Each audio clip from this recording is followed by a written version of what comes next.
Okay, welcome everyone. We will call to order our regular meeting of council and start by recognizing and appreciating that we're holding our meeting on the unceded territories of the Hupachesit and Sishot First Nations. We do have an agenda in front of us. Are there any late items to add from councillors? Seeing none, any late items from our corporate officer?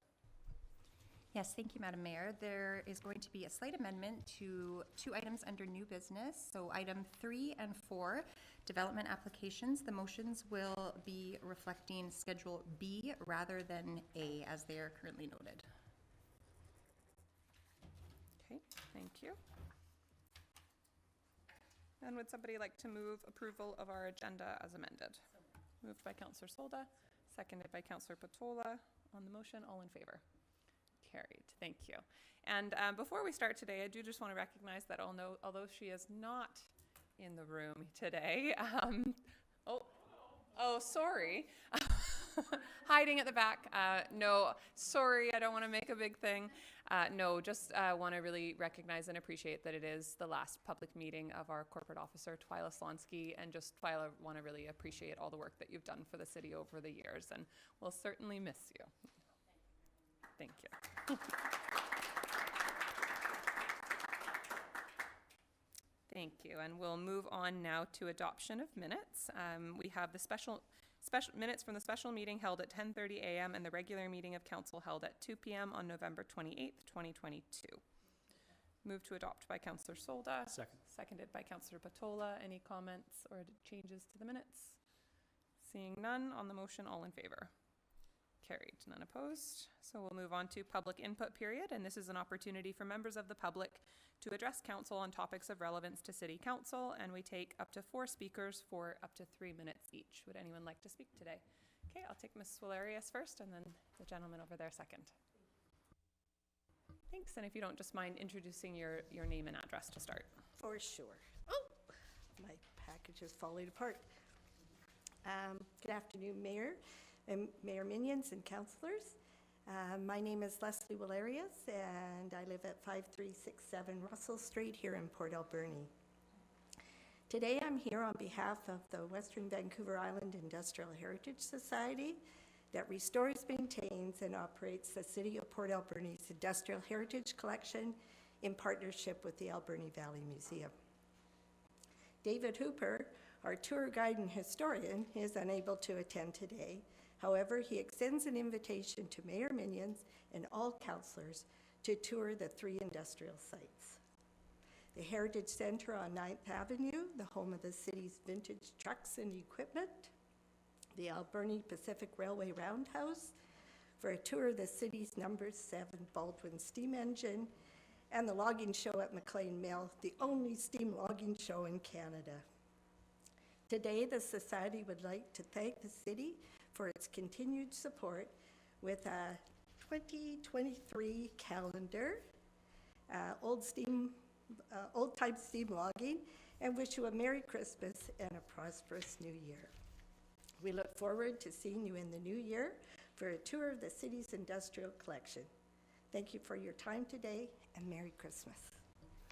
Thank you very much. Sure, that would be wonderful. And thank you, Leslie, and just want to appreciate all the work that the volunteers do. And David is an excellent tour guide, so I want to appreciate that as well. Yeah. Thank you. So give him a call. I've given you a business card. You can call him anytime. He'll take you individually or as a group. Thank you. Come on forward.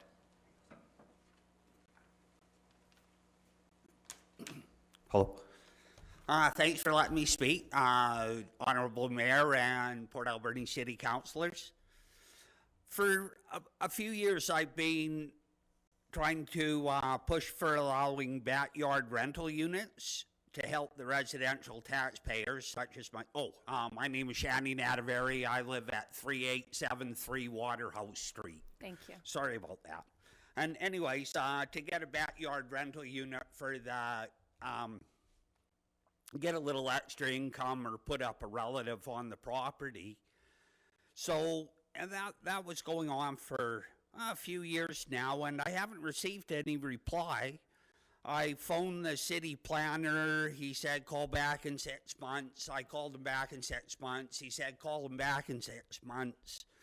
Now I notice the city has started to erect tiny homes, so they have the plans and contractors in place. I thought it would be a good time to push this forward so that the taxpayers could work together to help solve the accommodation problem. I noted, just by the way, is New Westminster and Victoria already have allowed them. So I'm here because it's like I'm getting older, and this has always been a priority since I brought it up about 4 years ago, but it's never been a top priority, so it's never moved forward, which is why I'm here. So thank you, and happy holidays when you get a turn.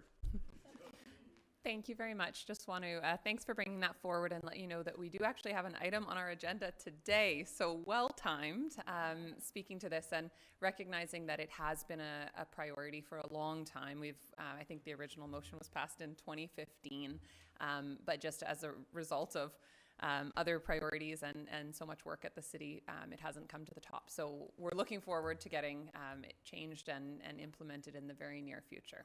So thank you. Would anyone else like to speak today at public input? Okay. Seeing none, then we'll move on to delegations. We have 2 delegations today, and the first one is from the United Way BC. So I'll welcome you to the front. Wonderful. So welcome, Julie. And we have, we give up to 10 minutes for delegations, Okay. and then we'll have questions after as well. Okay, thank you so much for having me today. I have my colleague Signe Madden was not able to join me, so it'll just be me. I wanted to take, well, first of all, my name is Julie Rushton, and I have been an Alberni Valley citizen for 18 years, moved from the North Island and raised my 4 children here. So I'm very committed to the Alberni Valley and to all the work and fun things that happen in our beautiful city. So I wanted to start by saying congratulations on your recent election. And I wanted to just talk a little bit more about, can we flip to the next slide? Sorry. I just wanted to also recognize that we are on the traditional territories of the Tushat and Hupacheset people. United Way works really hard to ensure that these pieces are noted in every presentation that we make. United Way works to support the healthy development of communities by strengthening connections in community.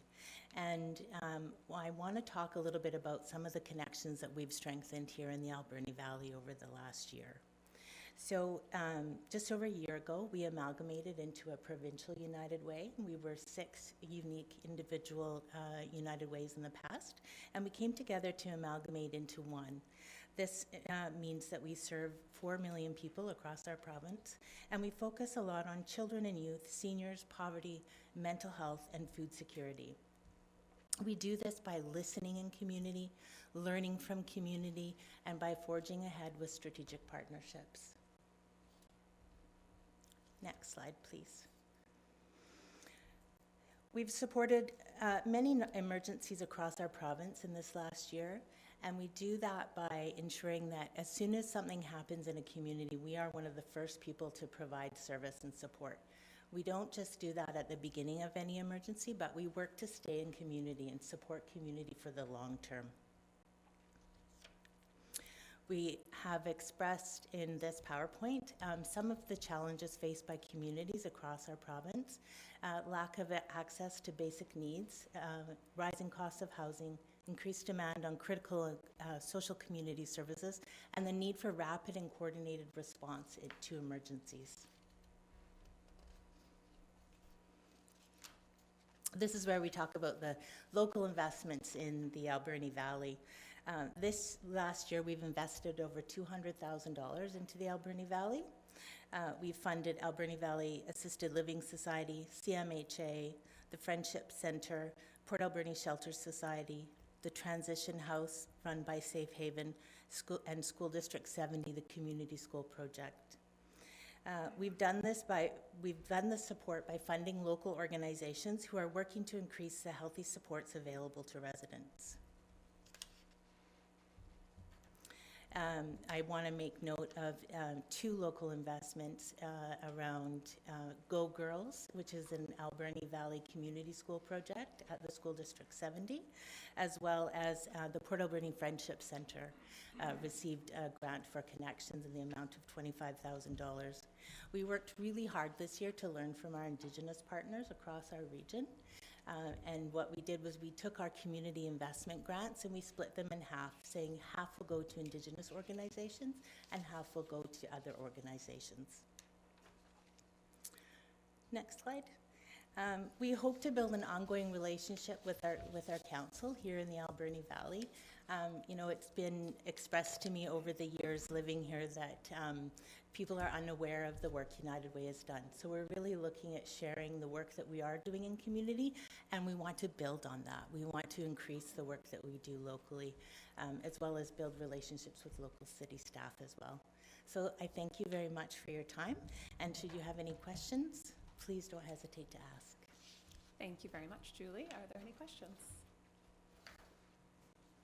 Okay, seeing no questions, just want to really thank you for the work that you do and appreciate you coming here today as well, as I do think you're right. A lot of people aren't aware of the work that's being done in the community by United Way. It's sort of an organization that people know but don't necessarily know the exact projects that are being worked on. So any opportunity that we can help with that, we're happy to, but appreciate the connection. Perfect. Okay. Thank you so much. Merry Christmas. You too. Okay, and next, very excited to welcome up Alberni District Secondary School Students for Change.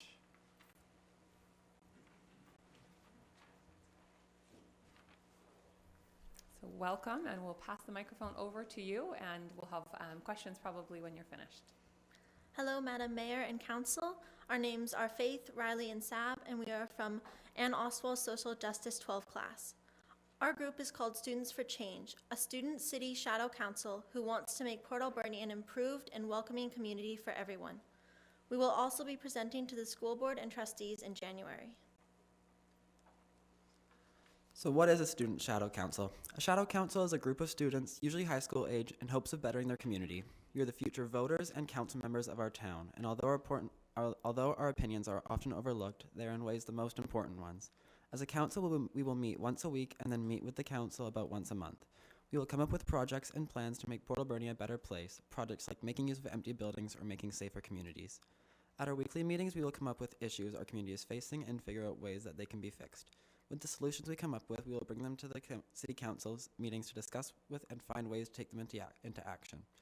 At the end of every school year, we will re-elect new council members and continue this for many years. Hopefully, we will all benefit from this and make Port Alberni a place of more diversity and opinions from everyone. Having a student city council is very important. The young people of today are the councilors, mayors, and business owners of tomorrow. One day soon, we will be the ones to run this city, and this is a way to learn how to do that. Today's youth have ideas, thoughts, opinions, such things that should be heard and implemented into our city to better it. Not only for youth, but for all the people who call this place home. People today, especially young people, are very aware of the issues the city, country, and world face, and we want to find ways to fix them. As youth, we are more likely to listen and respect the thoughts and ideas of our peers and can impact each other positively. This council would bring diversity and different points of views on the city's matters and our own matters as well. The youth of Port Alberni have needs as much as any, and it is important to express those needs and bring about ways to help with them. A student city council is made by youth for youth. We would create resources and funding for any issues and needs that we and the city have. We are the future of Port Alberni, and we want to have a say in our future. Some things we would mainly like to focus on for possible future projects and improvements are safety for people of all ages, gender, and race, especially in public, mental health resources for youth that are more accessible and easy to discover, park cleanups and making them safe spaces for children and families, putting old buildings to use, safe sidewalks and crosswalks and putting them where they need to be, and more frequent cleanup in the uptown and overall everywhere. Thank you for your time and consideration. Our overall hopes for the Students for Change project is for us to continue into the following years and for those involved to make a positive impact in our community. If there are any questions or comments, we would be glad to answer and take feedback into consideration. Thank you so much to the three of you, and thank you for welcoming me and our CAO, Tim Ply, into your class last week as well. It was great to have kind of an initial chat with you, and as I said there, I think our council, and you're going to hear this probably from our council, but we're really excited that you've come forward with this idea. I just want to say how great it is to see students wanting to be engaged and then coming to the step to ask for us to engage with you. Also want to just recognize the work that has been done and some of the successes that have come out of Ms. Oswald's class in the past. And, you know, we talked about a few of those, but this class really has a reputation for bringing forward thoughtful ideas, taking the time to develop an idea or a plan or a solution, and really putting it in a way that understands and has thought out the whole issue. So really looking forward to working with you on this, and I know that we've talked about a few ideas of how we could help you develop a terms of reference and maybe appoint a liaison or two to get started as well. But I will open this up to council. Councillor Patola first. Thank you very much. And I couldn't agree with you more. The youth in our community are the future of our community, and they absolutely need to be supported now. I would be very interested in participating in increasing your knowledge about how government, including city government, but all government works, so that you can actually have a voice. And I would say that even to the point of considering petitions to UBCM and the provincial government for enfranchisement of youth 16 and older, so you can actually vote and participate in your own community. We, like Madam Mayor said, we certainly will be putting together some terms of engagement and appointing some liaisons, and I look forward to great success for this program. Thank you. Councillor Mealy. Thank you, Madam Mayor. Thank you for coming today. Really appreciate it. I was really encouraged to see the emails earlier on last week from you guys. So, and you're right, you are the future leaders. I'm a former student council president for ADSS myself. So it's just really nice to see you guys want to get engaged. So far be it from us to stop that. Let's get together and let's work on some things. So we really appreciate you coming though. Thank you so much. Thank you. Councillor Solda. Interesting. When I ran for student council back in the day, I won't say how far back in the day, but that's okay. Our interest wasn't the city. And I just really am thankful that you came forward, and I already put my name forward to come to your classes. And I think it's really exciting that it's broader, student councils, comparing to in the past. And interesting, I was at my son's elementary school, and they're having an election for student council too, and he's only 6, right? So I mean, I'm totally surprised, and I'm really excited to. And it would be great if all the student councils from all the schools could have one meeting and get to know each other, and you teach younger kids too, and like will come to your classes. So I think that's exciting.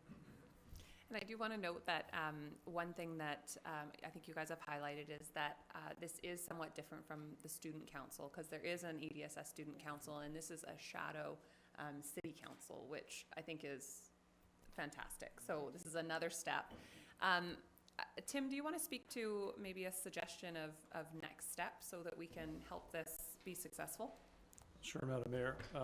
When we interacted with the students last week, we sort of brainstormed collectively some structure that might work, and one of the options would be for the students to assemble their own structure within the school and their own terms of reference and positions and those sorts of things, as opposed to have council create a youth commission or committee that would be governed by the city processes and obligations. And in that way, and the city, if students want, the city could provide support in structuring that. And in that way, they are in control of their own committee, and they are interacting with the city on their terms, as opposed to being a function of the city and interacting on the city's terms. Okay. I wonder if it would be appropriate for us to appoint, or maybe even us to request that staff come back and suggest what we might have in terms of staff resources to help support some of this work. Tim? Madam Mayor, we see council's engagement on this topic, and you don't need to allocate resources unless there's special resource needs, and we'll come back to you on that. As much as, this is a student-driven initiative, and we will be responsive to your needs, and if you need specific things from the city, please ask. And otherwise, we'll wait to hear and respond to the request when the time comes. Thanks. Okay. Do any counselors want to follow up? No? Okay. I'm sorry, oh. I'll just Okay, say Councilman Mills. thanks so much for coming. Thanks for the initiative. And as our CAO suggested, just let us know if we can help. Whatever we can do to help, let us know. Okay, thanks. Councillor Patola. Thank you, Madam Mayor. I'm not sure if you were suggesting that somebody might volunteer to follow up with this student council as student shadow council as it's created. And if that was what you were suggesting, I would be very happy to reach out in the near future and arrange some appointment times just to stay in touch until this shadow council is able to provide the direction Mr. Ply has suggested. Thank you. I do think that we should leave here today having someone, it doesn't have to be a formal liaison yet. Council can make that decision when we get the request for a liaison. I think when your group gets to that point where you're ready, but I think that at least having someone follow up so that, you know, you don't leave here today and not know kind of what your next step is in terms of who you're going to be talking with. So Councillor Patola, if you would like to take that on as a first step, I think that would be fantastic. And thank you, Madam Mayor. I'm happy to be a part of that as well, if we both want to meet with them. But really looking forward to this, and thanks again for coming today. And you'll be hearing from Councillor Patola. Thank you. Thank you very much.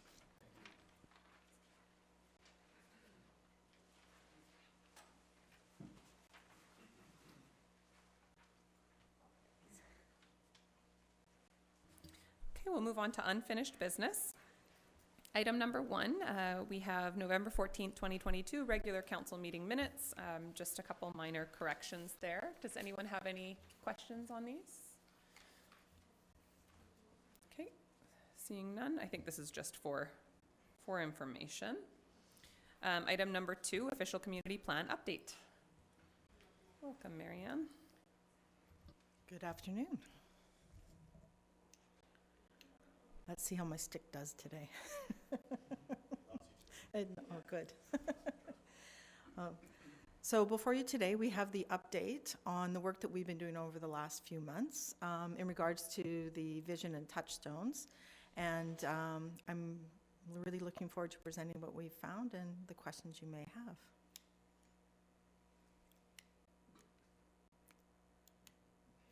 See? Thank you. No, maybe one day. So the objective of today's presentation and the report before you is to provide council with an overview of the new vision and touchstones. We wanted to highlight the milestones we've completed, how we gathered the feedback, who participated, and what we heard. And the What We Heard report is, of course, attached to your report as an attachment. And then we'll talk about the results and upcoming milestones and staff recommendation. Okay. So as a background, we started this process in October 2021. McElhaney was awarded the contract to review and update the OCP. We initiated the baseline reports, which is also currently being updated as we go through the process with the release of new census data. And round 1 of the engagement was initiated by McElhaney in January 2022. And there were some staff changes, and then we transferred the community engagement piece to Frank Collaborative Planning in May 2022. And we expanded some of the communication tactics, which led to the development of the draft vision and touchstones that council received at the end of June. And then we had a discussion at the July 25th. And then round 2 of the engagement was supported on August the 8th, 2022. And the July engagement strategy that was received at the Committee of the Whole meeting was initiated on August 28th, 2022. So I have a little graph there, and that's where we are today. And the result is the What We Heard report, which is attached to your council report that summarizes the process that we've done from August 28th through to October 31st. Oop. So this is the report, which is attached to your report. And now we're going to move forward. So here's how we gathered the information. We put it together in a little infograph for you to summarize it because we were quite busy.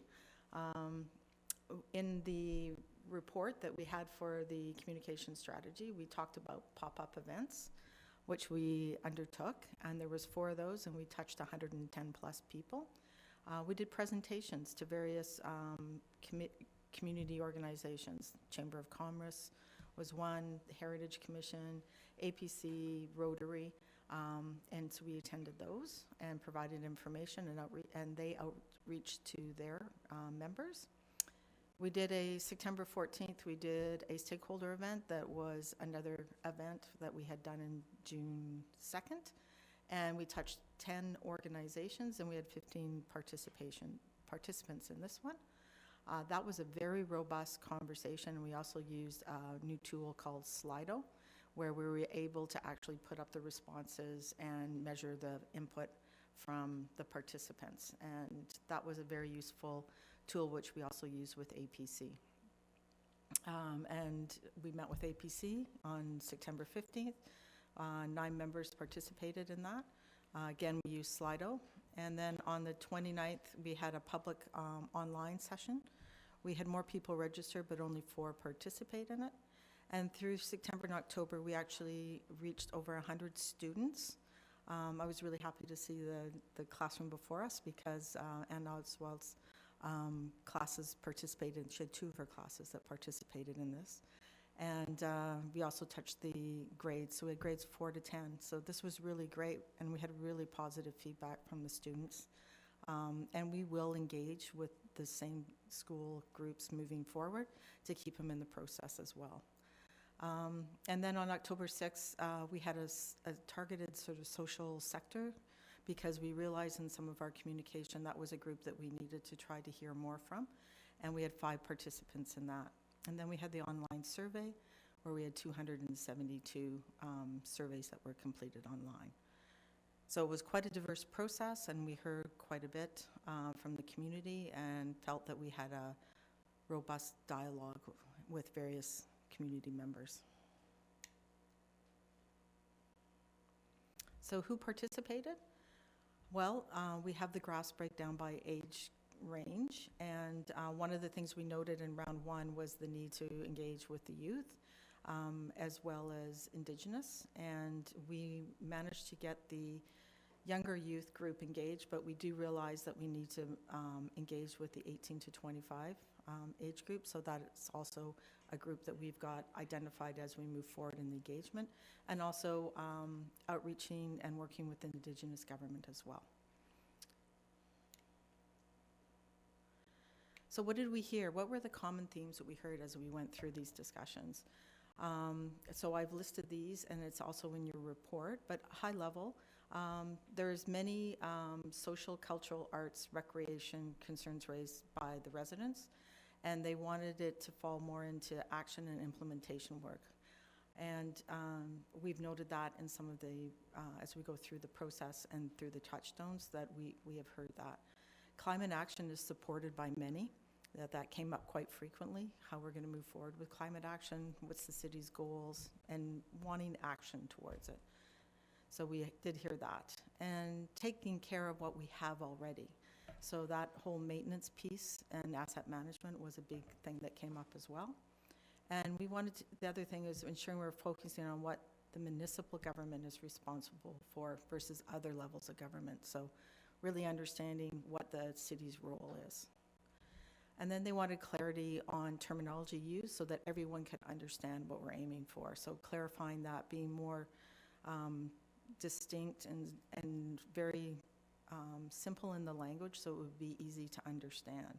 The other thing is they really wanted to hear more aspirational language. They wanted aspiration to where we're going to be in 20 years and to speak to that. So aspirational and action orientated.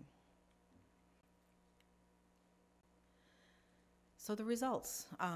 So after we went through this whole process, one of the things that we did in how we went through the process to ask what the draft version of the vision and touchstones, how people wanted to, how they felt about that. We asked 3 questions. Do you support it? Are you neutral? Like it meets some of your needs, but maybe not all of your needs, or you just didn't support it at all. And when we went through that, we found that really there was a range depending on what touchstone you went through, but basically it was 50 or higher % that were in support.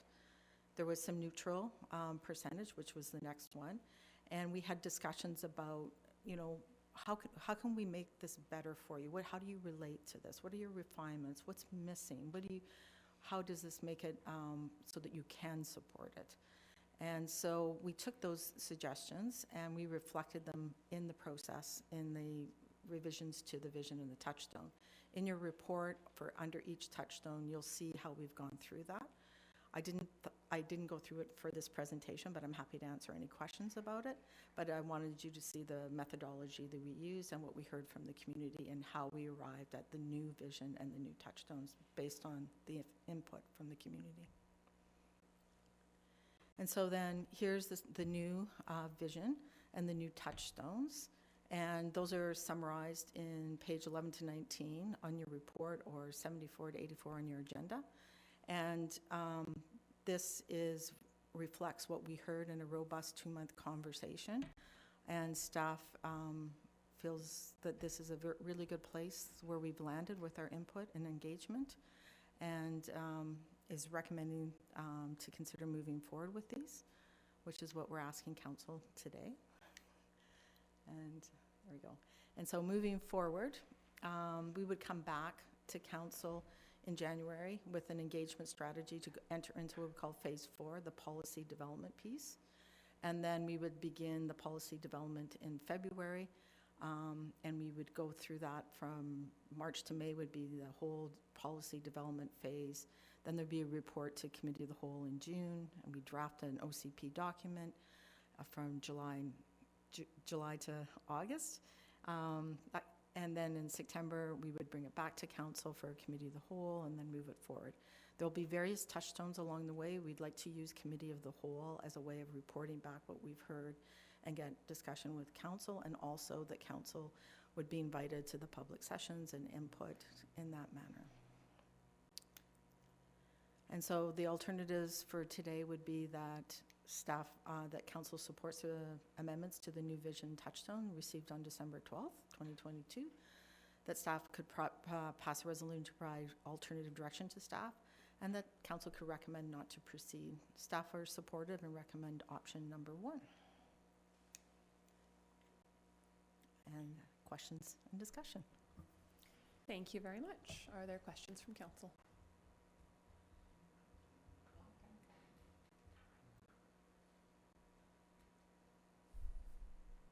No questions? No feedback on any of the touchstones? Madam Mayor? I think the only feedback I have, thank you, Madam Mayor, is that I think that was an excellent report, and I was really impressed with the amount of research that went into it, the amount of public engagement.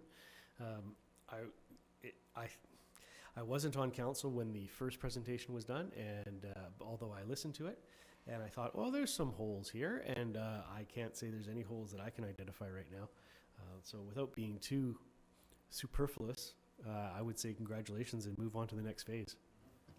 Yeah, you might remember when this originally came to last council, nobody asked any questions or made any comments. And so I actually didn't let council pass it because nobody commented. So I think this is a really, really critical piece of our official community plan that, you know, deserves a lot of thought from council. And so if the thought is it's perfect, that's fantastic. But this is really our time to engage in something that is really critical.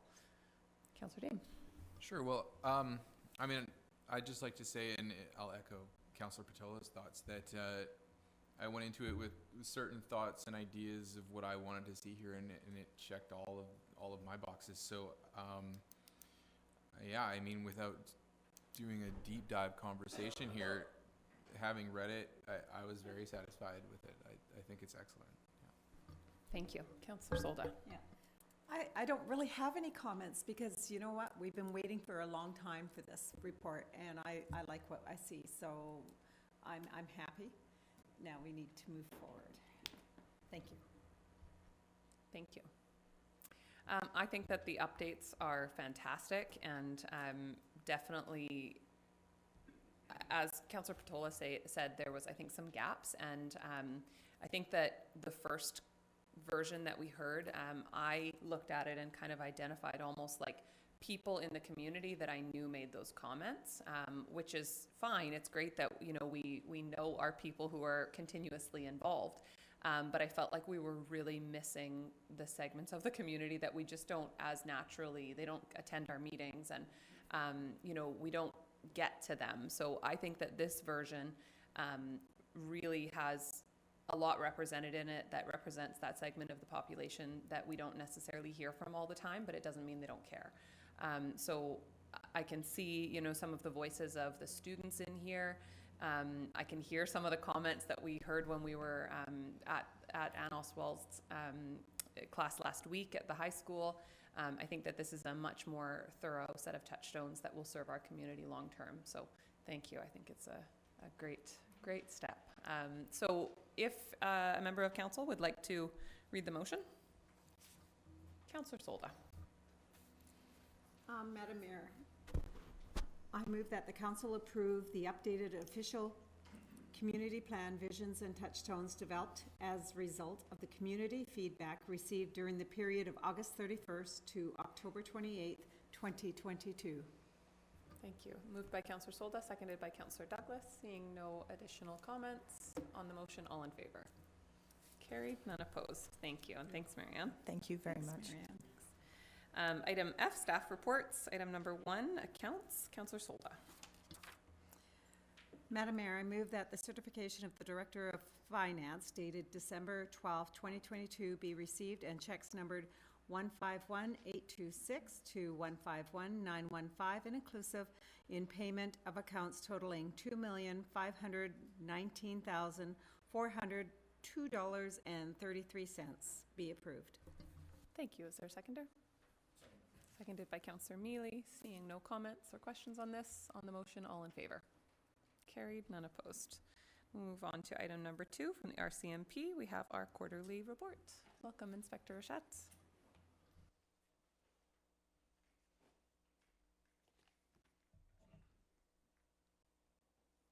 I won't even try.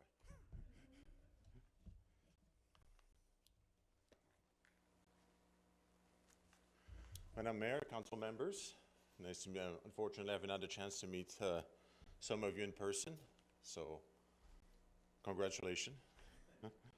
So what I'm going to do is I'm going to go over some of the stats related to the third quarter, so July to September. A lot of numbers, and then I'll make some comments in regards to the stats, as well as I'm going to go over some of the incidents that occurred between December 1st and December 6th, just to provide a bit of an update to council in regards of status of investigations, etc. So, as you can see, from July to September, we responded to 3,780 calls for service. 81% of those calls occurred in Port Alberni, which is 3,049. The number of criminal offenses are down by 7% compared to the same quarter last year. Violent offenses are down as well by 7%. And I'm going to break down what exactly I mean by violent offenses and criminal offenses. And the number of domestic violence reports are up by 9% compared to the same quarters last year.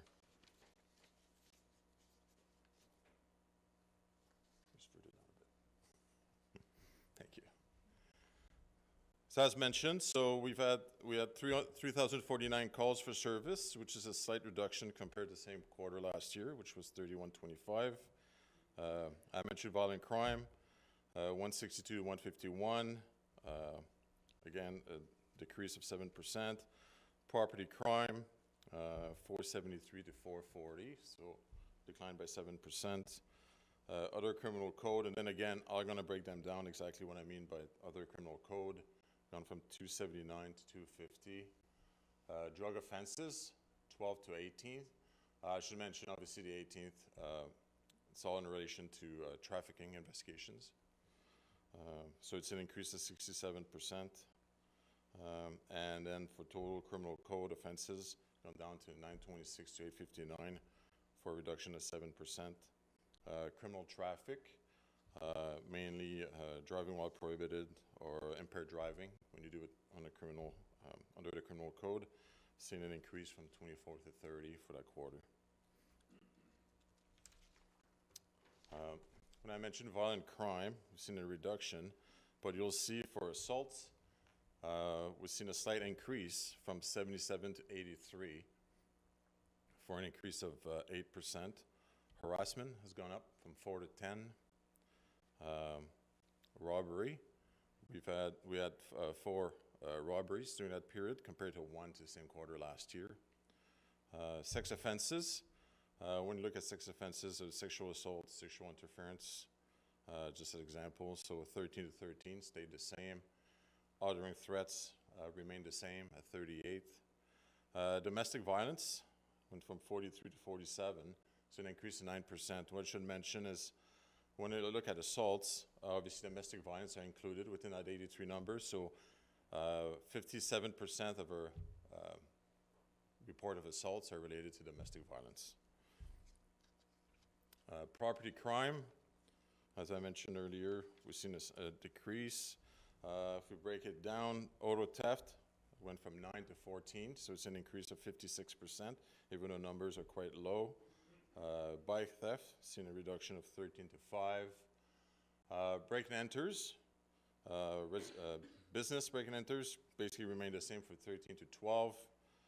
Residential remained at 12 compared to the same quarter last year.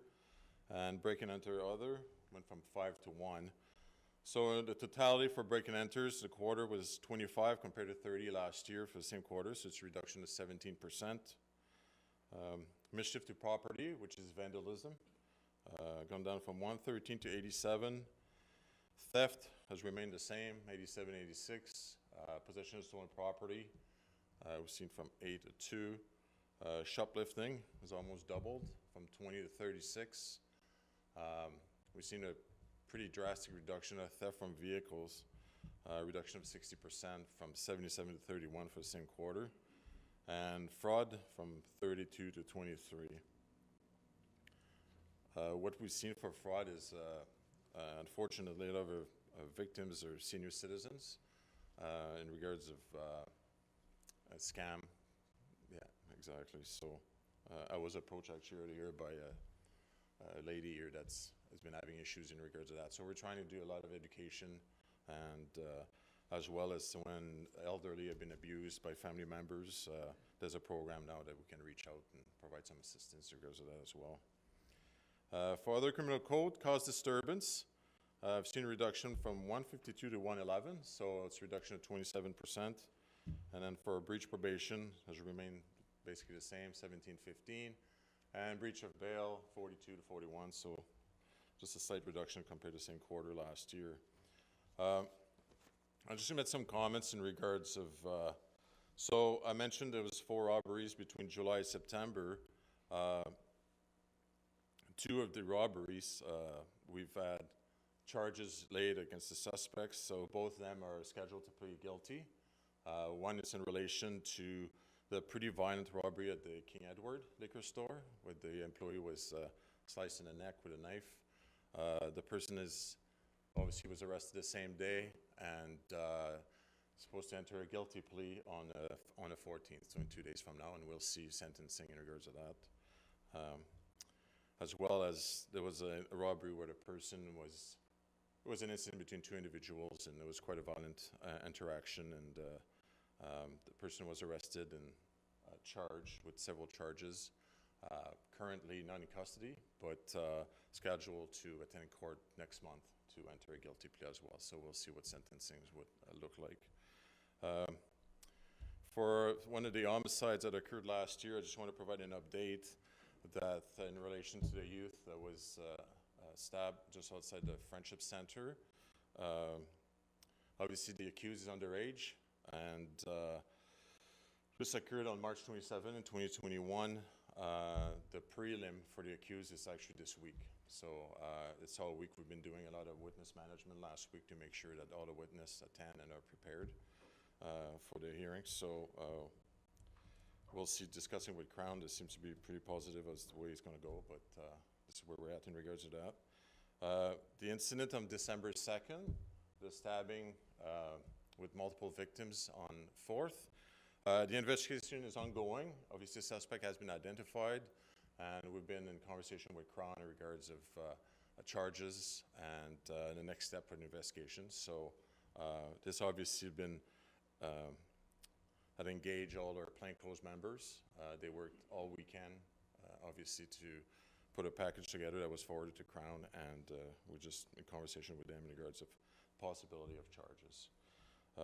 As well as the same weekend, it started a week prior, we had a robbery at 7-Eleven the Sunday, and then a series of robberies during the weekend, twice at the 7-Eleven, as well as the King Edward Liquor Store, and we had 2 incidents too at the cannabis store.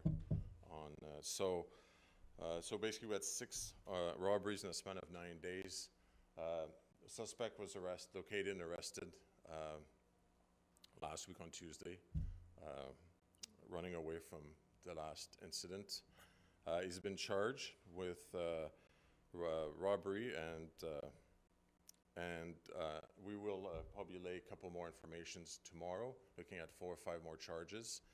We do believe that he's related to all the incidents. So he's in custody and is scheduled to appear tomorrow for show cause to see if he'll be released, and at the same time we will swear information with probably 4 or 5 more charges. So this is just a quick update in regards of kind of the major investigation we've been involved in, and I'm open for questions, concerns, comments. Thank you. Councillor Mealy. Thank you, Madam Mayor. Thank you, Inspector. Merry Christmas to you, and thank you for everything that you do. Appreciate that. I think it is important. I appreciate the update about the last set of robberies. I live on that side of town, and there was definitely some talk of, is it just one person or is it a whole bunch of people? So I am glad to hear that it is indeed what looks like one person doing it all, rather than just all of a sudden a string of armed robberies in our town. I know it's also made it very difficult. I know like the local 7-Eleven has lost employees because of it, and it's just adding on to places that need their workers. So I appreciate the update, I really do, and I think it'll maybe put the community at ease a little bit to know that you've got somebody, and it wasn't a whole bunch of different people, all of a sudden just a string of armed robberies around town. So thank you, sir. Thank you. So I just want to add to, because obviously we're concerned about, I think my understanding from 7-Eleven, been 3 robberies and twice with the same employee present. So we've been working with victim services. They approach all the businesses to work with them in regards of, and with management as well, and explaining the steps and what's going to happen next in the investigation, as well as being supportive to the victims, because obviously it's quite a dramatic event. So thank you. Thank you, Councillor Solda, and then Patola. Inspector, I just want to touch on the shoplifting. There's a lot, well, it's only 36, but there's so much more that's not reported to the RCMP. I mean, people are sharing videos of people who are shoplifting and that. What do you say to a business who's having some issues? They feel they cannot call the RCMP because nothing happens. So what is your advice to these businesses? Well, first, I can guarantee you nothing's going to happen if they don't call us. Right? True. So they should contact the RCMP for sure.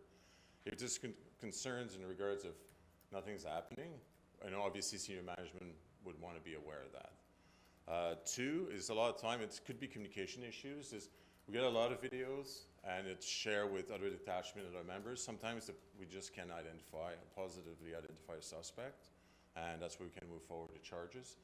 But the point of your question is, if your business owner, if you reported a crime and you feel that nothing was done, we'd like to hear about that. So if it was a mistake, we can do better next time.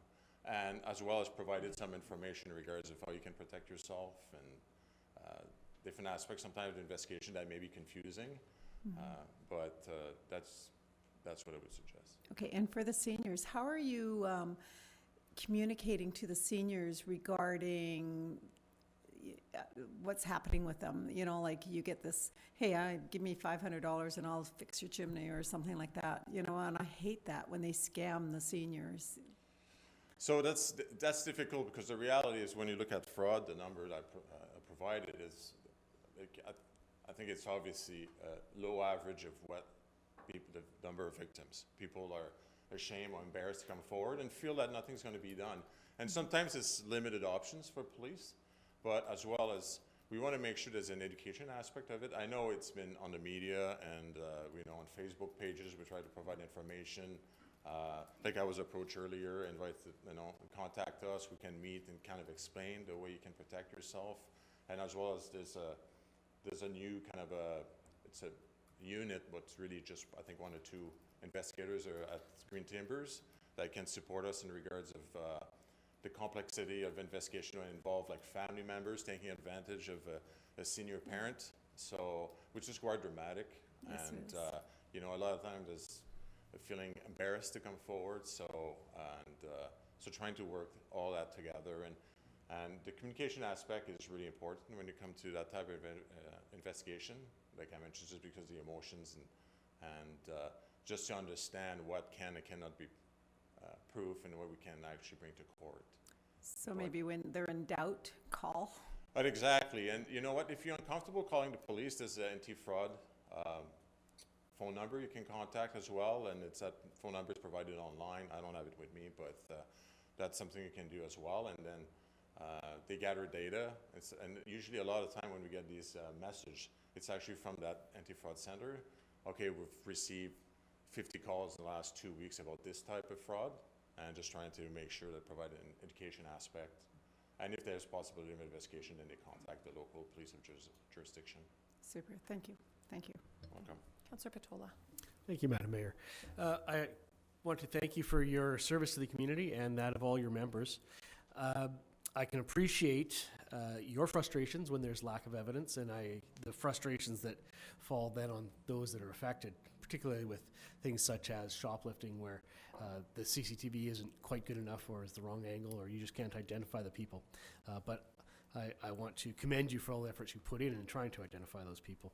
I do have a specific question with regards to the first slide, and just a rough calculation under, say, this year's quarter, there's 3,049 calls for service, and I calculated approximately 1,600 underneath the various enumerations.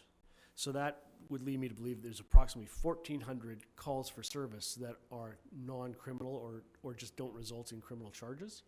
No, this I don't provide, because we don't have a crime analyst. So this is basically more focusing on some of the major crimes that are reported to us. Like if you look at the numbers, to your point, I mentioned there's a reduction of violent offenses, but then all the numbers I provided for violent crimes are kind of going up, right? So, because I don't provide stats related to, that's in this case, we've seen like assault with a weapon, assault causing bodily harm, aggravated assault. The numbers are gone way down. So that is why it counterpart the increase in assault. So that is in regards to the report, we do not report every single calls for service in regards of, even if it's criminal in nature. Those are the kind of crime that in the past Mayor Council has requested. Obviously, we're always open to comments. If it's something different you would like to see, or a type of crime that has not been listed there, because we've used to have different crimes that we just removed and added others. I'd be more than happy to make adjustments that are required, or what you would like to see. Thank you. And so the numbers that we have, are these files opened? Are they charges laid? Are they convictions obtained? What? Files open. Files open. Yes. Thank you. Thank you. Councillor Dame. Thank you, Madam Mayor. Through the chair, thanks for being here, Inspector. I'm just looking at the the drug offenses here, and you said that these are going to be trafficking related primarily, the 18 occurrences? Yes. Yes, okay. So, I mean, maybe it's not a significant increase to go from 12 to 18. Percentage-wise, it is. Would you sort of define that as based on an increase in like drug-related crime in town, or would that be like a result of an increase in focus on arrests in that area, if that makes sense?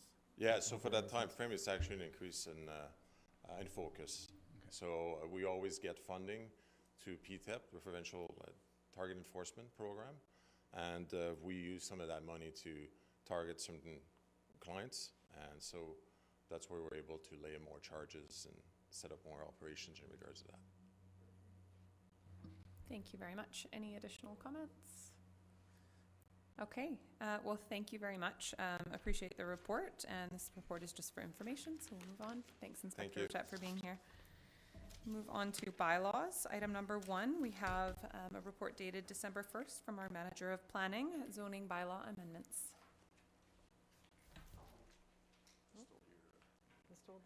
It doesn't like me anyway, so we'll see. Let's see how this goes. For years, we've been like, it doesn't really work, but you're gonna try. How about I just do it? Yeah, okay. Just so that like every time someone comes up there. I've got to tackle this, though. I got to figure this out. Well, good afternoon. The report you have before you is for information and discussion. We've been working away on amendments to the current zoning bylaw and addressing many items that we've heard from council and also the community. So today I thought we'll start with a background and the analysis, the big moves that we're contemplating, administration, definitions, establishment of zones, general regulations, housekeeping, and next steps. So the background, the current zoning bylaw 4832 was adopted in 2014. There's been legislative changes since then, and so one of the reasons we want to amend the current one and repeal it with a new zoning bylaw number would be that we want to bring it into alignment with legislative changes. We have heard from council, and I know there's been previous direction from council on some of the issues that we're bringing forward today, and also the community. We also want to address the changing demographics to improve the quality of life. There's been a shift in the land use applications to more complex building forms and a need to look for more infill housing in a gentle manner. We also want to provide clarity for interpretation and application as well. So the big moves. Accessory dwelling units is one of the ones that we're suggesting to introduce into the zoning bylaw amendment. And basically, I just put up a little graph there to sort of talk about some of the different formats, which I'll go into later in the general regulations. Density bonusing, one of the things that we've noticed, the density bonusing is written into the zones, and we're proposing to remove it into general regulations and make some tweaks to it so that it can be more user-friendly and hopefully encourage people to use that in the way that density bonusing is intended. And how we do density calculations as well, units per acre versus floor area ratio, and trying to make that a little more clearer for people and how we can put that in play. Daycare is another big one, and it is a high need within the community, so looking at daycare as well to be permissible in all zones. And then also dealing with lot coverage and frontages, and what does that mean to gentle infill, and making some suggestions to improve that. So section 3, and this section 3 goes with the zoning bylaw. So every time you see a section, that's a section in the zoning bylaw, just for clarity. So in the administration section, we're proposing to clarify how density is calculated. So we're suggesting in low density, we use units per hectare. Currently, we're using floor area ratio. Units per hectare is a more best practice orientated method of calculating low density, and also helps with infrastructure calculations for use of water, et cetera. So, and then in the multifamily commercial industrial, we're saying we're just going to stay right at the floor space ratio calculation and keeping that the same. So in definitions, this is where there's a fair amount of proposed changes for various reasons, and there's sort of three major categories. And in the table attached to your report, under Section 4 definitions, you'll see comments in there as to why we're changing those definitions and some proposed wording. So the three major areas are, the zone is actually referred to in a current zone, but we have no definition. So we're actually putting those definitions in so we have clarity of application of that zone. So it's clearer in the application and interpretation. Some of the definitions refer to legislation or not in line with current legislation, so we're amending them to make sure that they're aligned with current legislation. And then there's new definitions to align with the changes we're proposing in the general regulations section.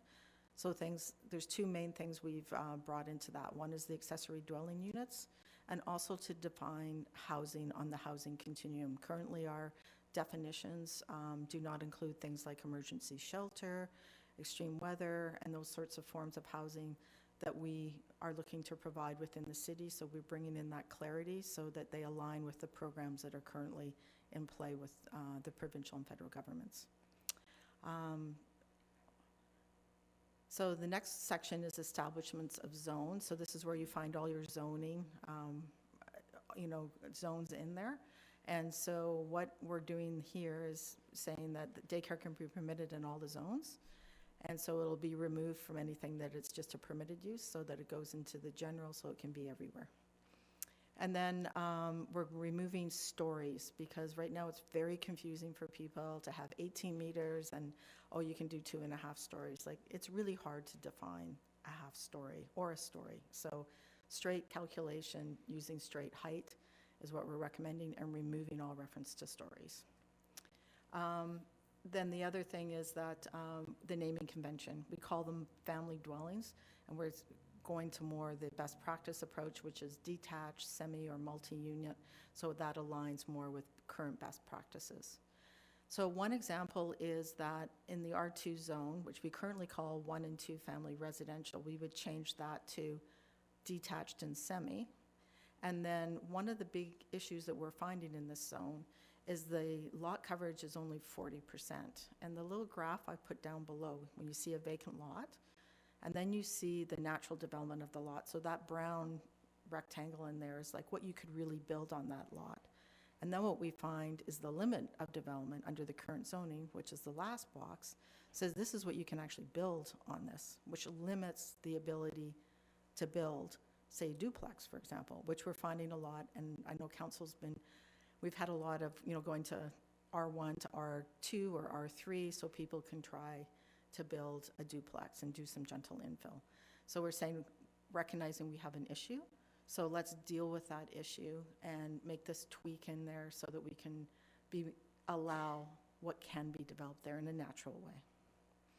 So that means changing the coverage from 40% to 60%, and it also means amending the minimum lot area. So currently there's a range of minimum lot areas, and they go whether it's a duplex or a single detached. And so what we're saying is, okay, if you're going to do a duplex, it's 250 square meters a side, and which then has a total of 500. So there's some consistencies in application, and people have choices. On the R3 small lot single family, which we're going to call detached, again, we're increasing it from 50 to 70% to allow it to build to its natural development of that lot. Section 6, general regulations. So we have the accessory dwelling units, and we have 3 types. We have the secondary suites, we have the garden suites, and we have the carriage houses. So the first change in the secondary suites that we're recommending is that we remove the reference to owner occupied, and we replace it to principal dwelling to be permanently occupied. So that means it could be owned or it could be rented. That gives some flexibility for people. And then it must be a single real estate entity. So one of the big things in the BC Building Code that has come forward is that in order to have secondary suites, you must be a single real estate entity. And within that single real estate entity, it could be a single-family home, it could be a duplex, and it could be a townhouse. And you're allowed to have secondary suites now in the BC Building Code in relation to those, as long as it's a single real estate entity. So we're making that suggestion, we align with that, to provide for some gentle infill housing. The garden suites and the carriage houses, so the difference between a garden suite and a carriage house. So a garden suite is just one level at the rear of a lot, and it can go up to 1.5 meters from the rear yard. One of the limiting factors right now in our zoning is that we have 9-meter rear yard setbacks, which makes it really difficult from a building envelope point of view. So we're suggesting that the carriage suites and the garden suites be permitted up to 1.5 meters from the rear, in the rear lot.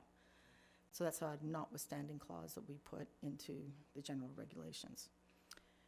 And so the carriage houses would be a unit on top of a garage. So those are the differences. So that allows you for 2 different forms of housing, whatever the individual's preference is. The idea is not to have more than 1 accessory dwelling unit on a lot. So you have options. And it cannot be larger than the principal building, and if it's a carriage house or garden suite, it can't be taller than the principal building. So that's all about keeping things in proportion. And it's not to exceed right now 40% of the principal dwelling area. That's kind of a standard rule. This is our sort of first step into this. As we go through the OCP and we come out through the OCP, we'll do a comprehensive rezoning piece, which we will go more into the missing middle piece. But these are the tweaks that we can do at this point in time that we feel comfortable proposing. So the next one is the density bonusing. And this is interesting. It was built into the RM zone and the C7 zones. Under the Local Government Act, sections 482A and B, they list what you can do for density bonusing provisions. We've used the ability to do 10% for accessible dwelling units with an elevator, 10% affordable housing with a housing agreement, which should be done by bylaw, according to the LGA, and then greater than 75% of underground parking.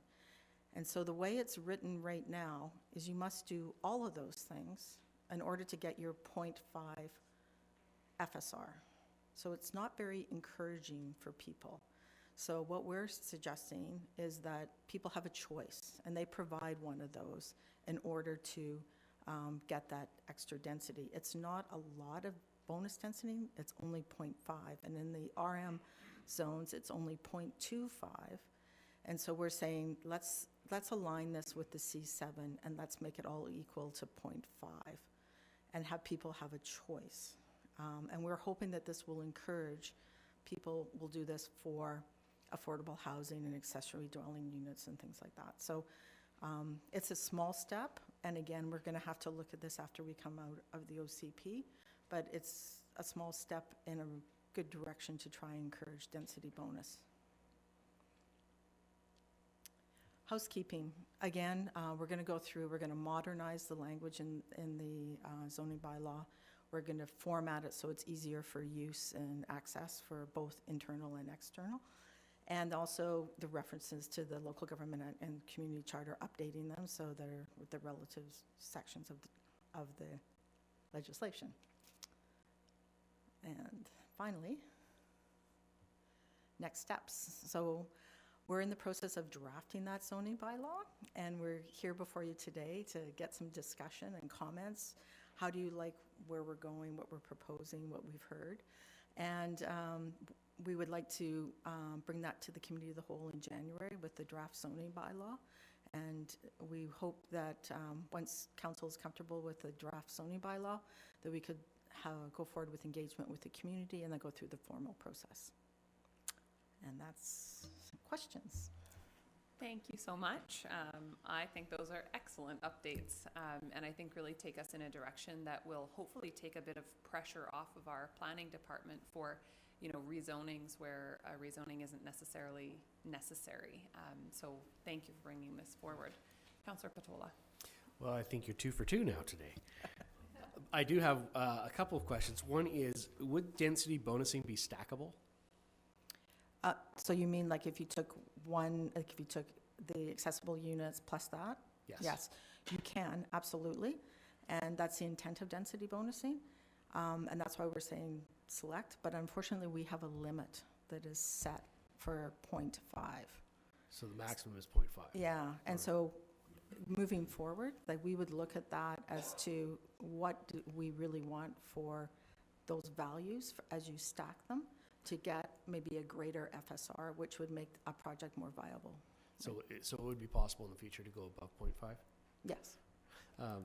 And then two zones that I'm wondering if you've had any consideration on. It might be way too early in the process, but I know that municipalities are now allowed to have a rental-only zoning. And also some municipalities are considering extinguishing the R1 altogether and just going with R2 and above. So any consideration on either of those two issues? The rental one, council's already approved one. Oh, well, Yep. good to know. Yep, and definitely would look to bring that language into play, especially as we move forward with the next reiteration of the zoning bylaw and our OCP growth management strategies, all that, to look at that for sure. Thank you. Thank you, Councillor Mealy, and then Councillor Solta. Thank you, Madam Mayor. Thank you very much again for another great presentation. Just on the daycare, it says, so across all zones, so across every single one. Okay, so, and I mean, I'm just asking because maybe it's not my forte, but like M3 heavy industrial. So Sand Group, Catalyst, if they want to put a daycare in, they would be able to? That's correct. And is that an advantage or disadvantage? I guess that's a good, I'm just trying to. Yep. No, and so part of it is just allowing it, so like what if that place of employment wanted to put a daycare in and they could get that in there so that they would have a place of daycare for their employees and you could have them in there. Yes, you'd have to be very conscious of what's going on the site and have the appropriate safety measures in, but it's a way of bringing daycare into the place of work. I guess I just want to emphasize one other thing.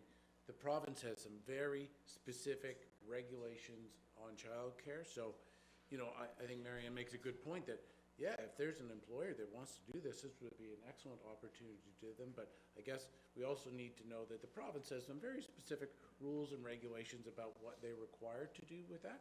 So we would work hand in hand with that. And I think we're just trying to, I guess, for lack of a better, get out of the way about and knowing that there is that robustness for childcare. Yeah.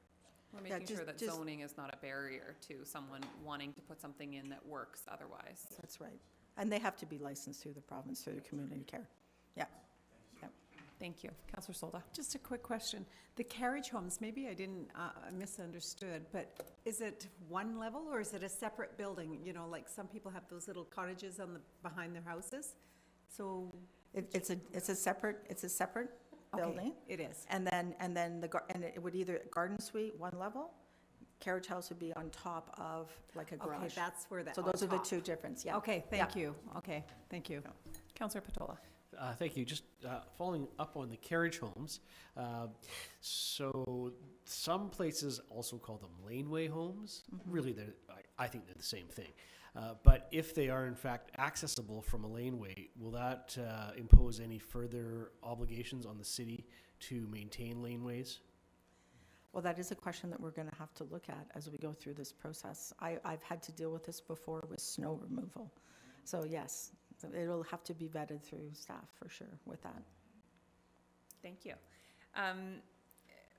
The laneway and carriage homes and suites, are those in any specific zone or across, like I'm wondering about,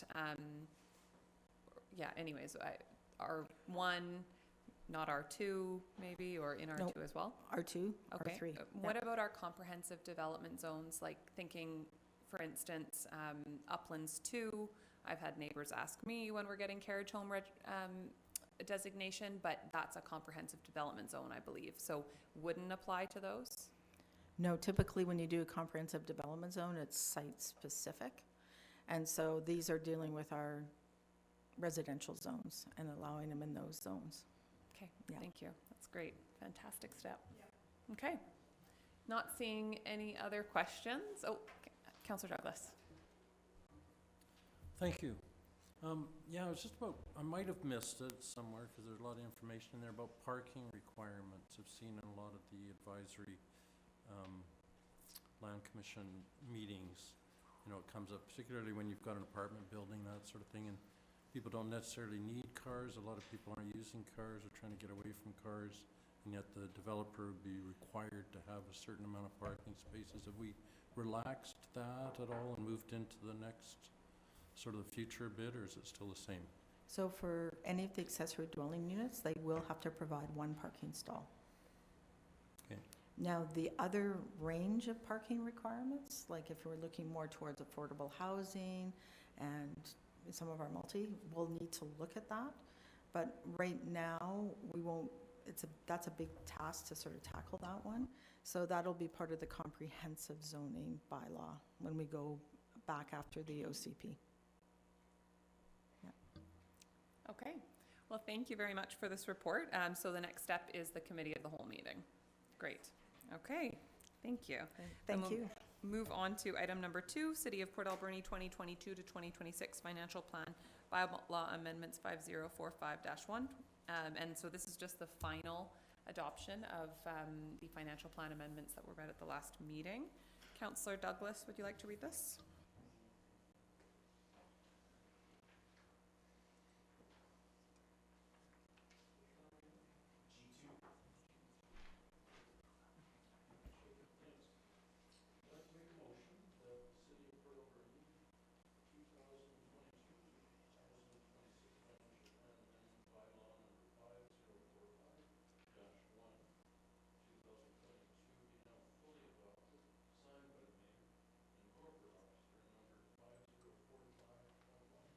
Thank you. Is there seconded by Councillor Solda? Any questions or comments?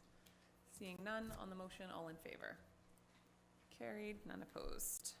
And item number 3, City of Port Alberni Canada Community Building Reserve Fund Bylaw number 5073 2022, and that was just the renaming of that reserve fund. Councillor Patola, would you like to read that one? Yes, thank you, Madam Mayor. I move that the City of Port Alberni Canada Community Building Reserve Fund Bylaw number 5073 2022 be now finally adopted, signed by the Mayor and Corporate Officer, and numbered 5073. Thank you. Is there a seconder? Second, Madam Mayor. Seconded by Councillor Mealy. Seeing no comments on the motion, all in favor? Carried, none opposed. Thank you. Correspondence for action. We have just one item today. Tim, would you like to just speak to the grant request? Sure, Madam Mayor. The Alberni Claycourt Regional District has requested city support for a grant funding application, and it's consistent with work we've done in the past. And as you know, the Regional District provides emergency planning service for the Alberni Valley, and the city is part of that service area. Okay. Thank you very much. Councillor Solda, would you like to read this one? Madam Mayor, I move that the Council for the City of Port Alberni agrees to provide approval for the Alberni Claycourt Regional District, a CRD, to apply for the Union of BC Municipalities Community Emergency Preparedness Fund for the emergency support services, and therefore authorizes the ACRD to apply for, receive, and manage grant funding on behalf of the City of Port Alberni. Thank you. Is there a seconder? Seconded by Councillor Patola. Any questions or comments? Seeing none on the motion, all in favor? Carried, none opposed. Do you want to read the next one? And I'll also move that the Council for the City of Port Alberni agrees to provide approval for the Alberni Claycourt Regional District, ACRD, to apply for the Union of Municipalities Community Emergency Preparedness Fund for the Emergency Operations Centers and Training, therefore authorizes the ACRD to apply for, receive, and manage grant funding on behalf of the City of Port Alberni. Thank you. Is there a seconder? Seconded by Councillor Dame. Seeing no comments on the motion, all in favor? Carried. None opposed. Thank you. No proclamations. We'll move on to correspondence for information. Sarah. Thank you, Madam Mayor. So correspondence received on behalf of council includes a letter from Alberni Valley Minor Softball Association regarding maintenance for the Echo Minor softball fields, a package from the British Columbia Lottery Corporation providing a number of various reports for 21-22, including our community impact report. There were letters from the Minister of International Development and Senator for BC providing election congratulations. There was also a letter from the Ministry of Jobs, Economic Recovery and Innovation in response to a letter sent by Council providing support for provincial funding with regards to Island Coastal Economic Trust. There was a letter from our Tarapaki regarding panhandling occurring at the median on the corner of Johnson Street and Victoria Quay. There was also election congratulations from Shaw Communications, a letter from G&L Walerius, looking forward to hearing from Rainbow Gardens Development following Council's extending an invitation for them to appear as a delegation at a future Council meeting. The BC SPCA provided a package regarding local government's role in taking action on animal welfare. And finally, there were draft minutes from the Alberni Valley Museum and Heritage Commission minutes dated November 2nd. Thank you very much. Any items councillors would like to highlight? Councillor Solta. Just two, Madam Mayor. First, regarding the panhandling, what is the city's rules on panhandling? I mean, I know what they're referring to, but there's a lot. So I'm just kind of curious to know, do we have any bylaws, any rules, or too bad the inspector is gone. Tim. Madam Mayor, I'm just not prepared to respond to that question. To say what is the city's responsibility and what is the police responsibility. We can bring that information to a future meeting if you like. I would love that. Thank you. The other one is the Alberni Valley Minor Softball Association. So we're going to address that, or how are we going to be handling that?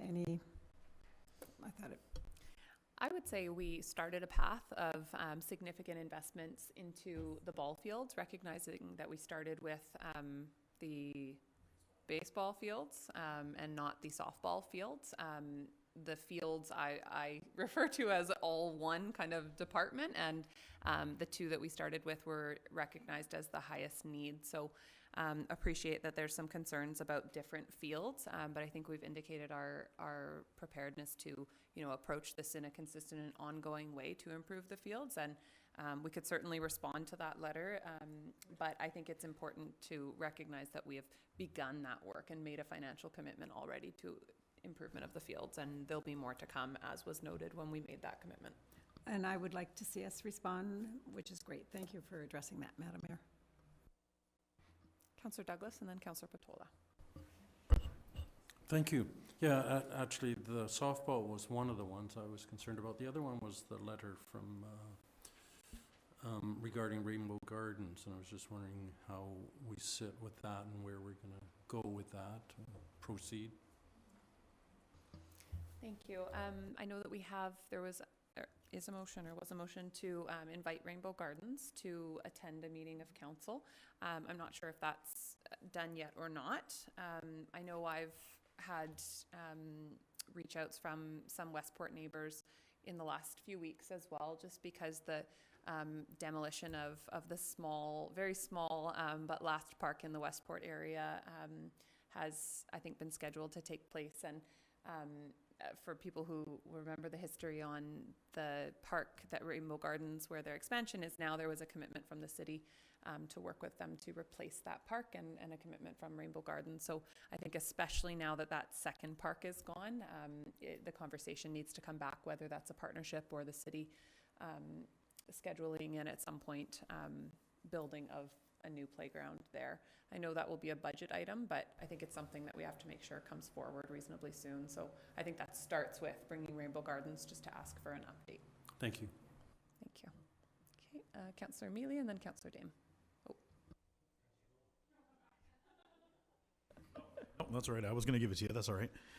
So a couple things. So first of all, just the one on the panhandling, it's just kind of an interesting letter, and it has been more prevalent in the community over the last few years. And it's, there's definitely a lot of struggles out there. I do know other communities have signs and bylaws, so I'd like to see what staff can come forward with as, and I'm not saying as recommendations, just to kind of get more acquainted with, what we're facing right now. I go to work every day and come back. I see the people that this citizen is talking about, and I totally understand. It's not because we don't care, but the person's in the middle of a very high traffic area, and maybe not aware of exactly where they are at the time. So just want to kind of, public safety more than anything else on that, for sure.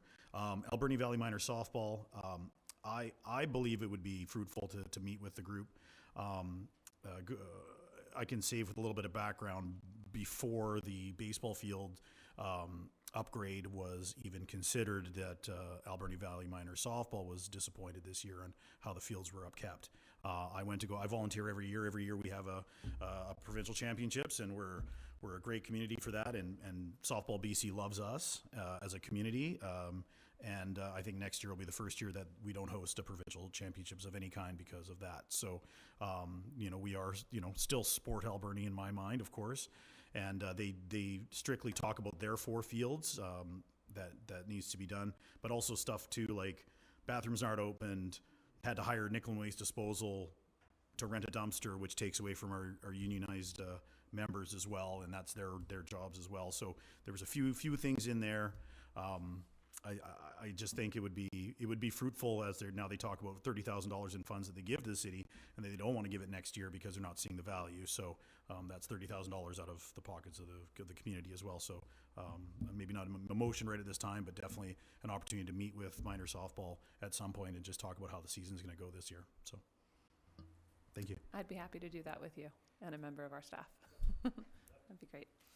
Councillor Patola and then Councillor Dame. Thank you, Madam Mayor. Strangely enough, I highlighted the same 2 pieces of correspondence. So I'm going to deal with Tarapaki's letter first. In lieu of personal pronouns, I'll identify her as Miss Tarapaki. And I was actually more wondering what the process was to make sure that these concerning letters, I know Miss Tarapaki writes a lot, that they are not simply just acknowledged as being received and nothing happening on them. For example, last meeting, she wrote a letter with regards to traffic concerns, and not really thinking that at the time, but now I am wondering what the process is to make sure action is taken of some type when citizens take the time to write in. I don't think their concerns should be disregarded. Perhaps their concerns have already been dealt with, which is something that I'm quickly learning. We're fairly thorough here in making sure that we're ahead of the game on it. But for example, the traffic concern I thought may have been referred to the Traffic Advisory Committee. And particularly with regards to the panhandling, I note that Mr. Ply has indicated he'll get some information on it. I'm just thinking that instead of a report in the future, does there need to be, or should there be, some formal statement that we're directing staff to produce a report sometime in the future so that it actually doesn't get forgotten? So those are all just questions in the air for someone smarter than me to deal with. With regards to the Alberni Valley Minor Softball Association, I would just like to take this opportunity to clarify to everybody that's watching on Shaw and all those that are going to watch later on Shaw, that the City Council has not had any conversations about applying user fees to people in Port Alberni to use the fields. I think there was previously a query made that perhaps some user fees could be a way to resolve the use of the fields by those who don't currently pay for them in their taxes. And I would suggest publicly, and I don't know, possibly by correspondence to Mr. Ligari, that in fact they make the same request to the ACRD, because a number of those users are from the ACRD, and those individuals should also be contributing to the maintenance of the field so that we can succeed in having successful baseball programs. Thank you. Thank you. And Sarah, I'm just wondering if first you could comment on, do we at least acknowledge response to all of the letters that we received, just so that people do know that we've received them. Thank you, Madam Mayor. Yes, we certainly do. Corporate Services receives emails on behalf of council, and all items of correspondence are responded to. It usually depends on the nature and the content of the letter and where we're at, potentially if staff is in the middle of working on a project, but we do respond and bring forward where necessary. Thank you. And I think in following up to that, you're absolutely right. You know, a concern about traffic should automatically go to the traffic advisory letter. This concern about panhandling should, you know, probably be forwarded. I mean, I do think there's a need for a report here for us to all get, you know, more updated.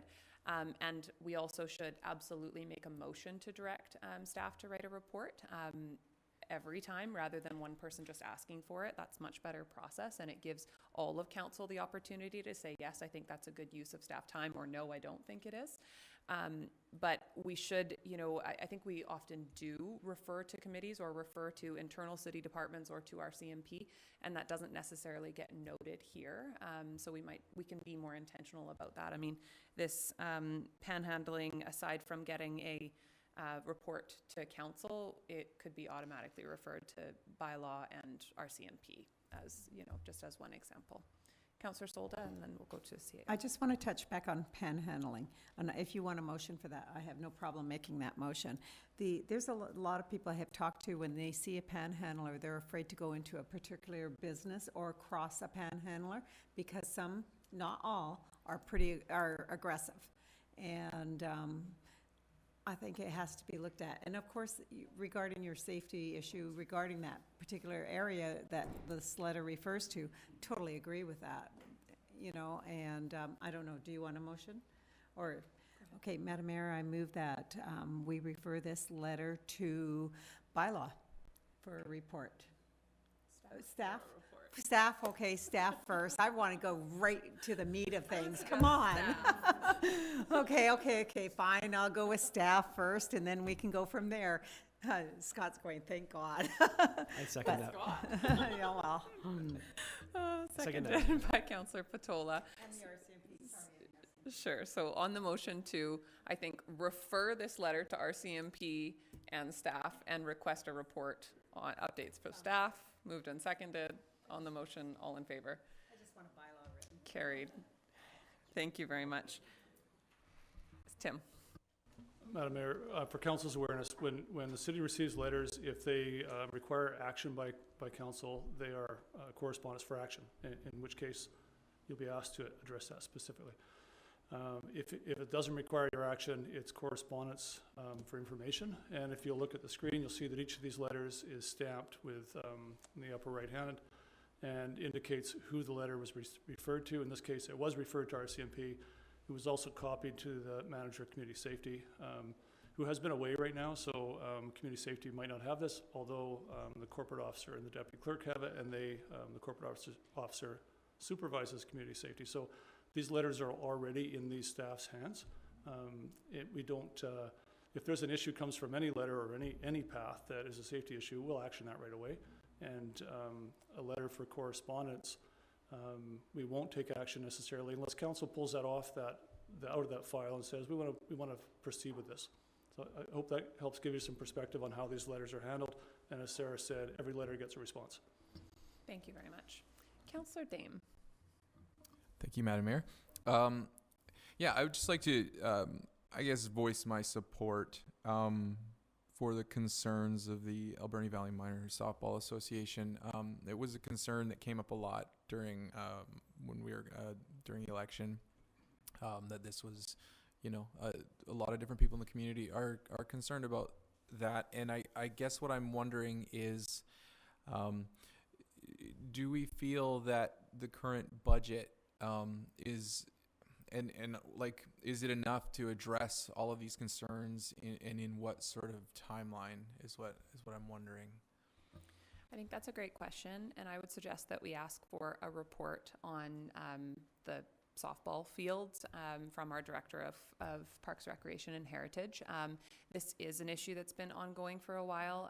We did receive letters previously. They were forwarded, and So I would say there's been no change, no reduction in, you know, the maintenance budget for this specifically from council. Maybe there is an increase required, but I think more likely what's needed is capital improvements. So that could be brought forward to budget this year. If we want to take on more than, you know, the 2 baseball fields this year, pending the availability of actual, you know, people to do that work, we could certainly direct that. So I think if it's something that council wants to request a beginning report and kind of overview on today, we could do that, and that would start the process for getting a better understanding of the issue. So if you want to. Yeah, I will make that motion. I'll move that staff present a report to council regarding the state of the ball fields in town and what might be required budget-wise, and to upgrade Thank you. those. Seconded by Councillor Solda. So a report on the state of the softball fields, all the fields. Councillor Mealy. That's okay, Madam Mayor. If I remember correctly, there's an asset management coming up, or at least staff was thinking about it in this next year. Did I listen to that correctly? No? Yes? Oh, good. Got a nod on that. So I'm guessing that'll be part of that report anyways. So I'm sure that we'll get a comprehensive review from our wonderful staff. There's a parks management plan or a parks capital plan coming forward. That said, I think, and we already have directed some work on the baseball field, significant work. I think this letter is more specific, and this is an issue that's been, you know, ongoing that we have received letters about. I know I received some information about a rough idea of what costs would be to remedy the issue over the summer when I inquired with staff. So I think it would be reasonable for staff to prepare a high-level report so that all of council could have that information, because it might be something that we want to prioritize this year for budgeting, or it might fit into, you know, a capital plan for the Parks Department. So it doesn't have to be a detailed report, just for council to have a bit of a better understanding of the issue. Okay, so that's moved and seconded. Any final comments? Seeing none on the motion for a report for fields, all in favor? Carried. Any opposed? None opposed. Thank you. Okay, any other items for correspondence for information? None. Okay. So no report from in camera. Any items councillors would like to highlight from council reports? Councillor Mealy. Thank you, Madam Mayor. Just really quickly, I'm still new to this part of it, and we had a meeting at the Alberni Valley Heritage Commission on Wednesday, so it wasn't in time, and I'm not gonna battle the ability of Director Thorpe and her report, so you can catch the real meat of the meal there when she gets her report, and Councillor Patola's as well, which is obviously quite well done. But I did want to talk about a couple things really quickly because they are time sensitive. We won't meet till the new year. So the Industrial Heritage Society is decorating 2 trucks for a Christmas tour around town. I'm calling it the Christmas tour because no one else had a name for it at the meeting, so I'm calling it the Christmas tour. So you'll see a couple of the Industrial Heritage Society trucks around town with lights and all that. January 7th, they're doing a Christmas tree recycling at Echo Center, donations to Kids Sport. So when you're done with your Christmas tree, make sure you go to Echo Center for that. Let's see here. Festival trees at McLean Mills canceled due to staffing issues with the Chamber of Commerce. And let's see here. The opening of the Clue to See exhibit will be at our museum in March. So it's not going to be anywhere else. It's going to be right here in this community. So it's something to look forward to in March. And the last one was a landmark painting program in partnership with Rotary Port Alberni, January 31st. Any local person, anyone, can paint a local landmark and have it voted on, and the winner will have their art turned into a puzzle for general sale in February. So if you're an artist, you don't have to be the best artist. You could be an artist like myself, but there's many like Mount Aerosmith and many places around town. So if you're interested in that, contact the Community Arts Council and you can have your art submitted. Thank you very much. Any other items councillors would like to highlight? Councillor Patola. Thank you, Madam Mayor. I'm not going to reread my whole report. I hope it was thorough and informative. I did want to just touch on a few issues that essentially are issues that I'm looking forward to bringing up during strategic planning, issues that I think are important with regards to all of the other programs that we are currently undertaking in the municipality, such as the OCP, the bylaw rewrites, the zoning changes, and so some of those issues include municipal housing authorities, how to apply the bonusing density to ensure that there's safe, affordable housing within our community, which I know we've already made leaps and bounds towards with BC Housing, but I see there's opportunity for more to be done. And so I just want to thank Council for sending me to this conference so that I was able to increase my understanding and hopefully bring some beneficial ideas back. That's great. Thank you very much. Okay. Councillor Dean. I do not have a report necessarily, but this seems like the right time to say that I attended the Port Alberni and District Labor Council meeting and social on the 7th, and they sent their regards, and they also sent what I believe to be a holiday card. I forgot it at home, but they made the gesture nonetheless, and I will share it with you all after the meeting. Thank you very much. Okay, wonderful. We will move on to new business. Item number 1, the Rural Economic Diversification and Infrastructure Program. Mr. Deacon. Madam Mayor, councillors, in November, the province announced this new program. It's a 3-year program, $33 million annually in each of those 3 years. The city is eligible for one of 3 streams. We can pick the stream that we want to apply for. After a review of the grant guidelines, discussion with provincial and city staff, we've concluded is a potential way to accelerate the redevelopment of a portion of the SOMAS lands. We're proposing that an application be made to fund some environmental, a mix of environmental studies, remediation of a contaminated area, and the salvaging of one or more buildings on the site using a circular economy approach. We're recommending that we apply for the implementation grant, which provides up to $1 million, but requires a 20% municipal contribution. We know this is going to be a very highly competitive process. There have been over 200 people on 2 calls with respect to the grant opportunity. However, we think the story about the site and the foundation that's been laid for the application will help us to be very competitive. Foundation includes the Uptown and Waterfront Redevelopment Plan of 2017, Council's Strategic Plan, the Industrial Land Inventory and Action Plan, the review of the environmental studies for the property, the market research that Council has commissioned, and the responses to the expression of interest. So given the stakes, we've also asked a few different consultants for assistance with some of the cost estimates and the framing of some of the responses to the questions that are get asked. There's an early to mid-March decision on the applications because they are trying to get this done in the current provincial fiscal year. So with that, I'm happy to answer any questions that you might have. Thank you very much. Are there questions from council? Okay. Well, so glad that this is what you came up with. I was asked to speak as a local government leader at the announcement of this program, and right away I thought, SOMAS lands, there has to be something, and there has to be, you know, an opportunity for this. And with everything that the minister said about the intent of this program, this does just seem to be such an incredibly perfect fit. So thank you for the work you've done on this already. Councillor Dane, would you like to read the motions here? Yes, Madam Mayor. We are, just to confirm, we're on M1.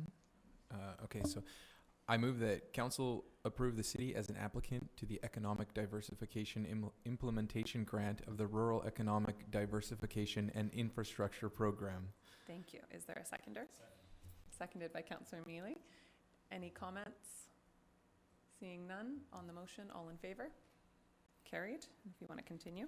I also move that council direct that $200,000 be allocated in 2023 in the City of Port Alberni 2023 to 2027 Financial Plan Bylaw number 5075/2023, with monies being taken from general revenue for the project proposed for the grant application to the Economic Diversification Implementation Grant of the Rural Economic Diversification and Infrastructure Program.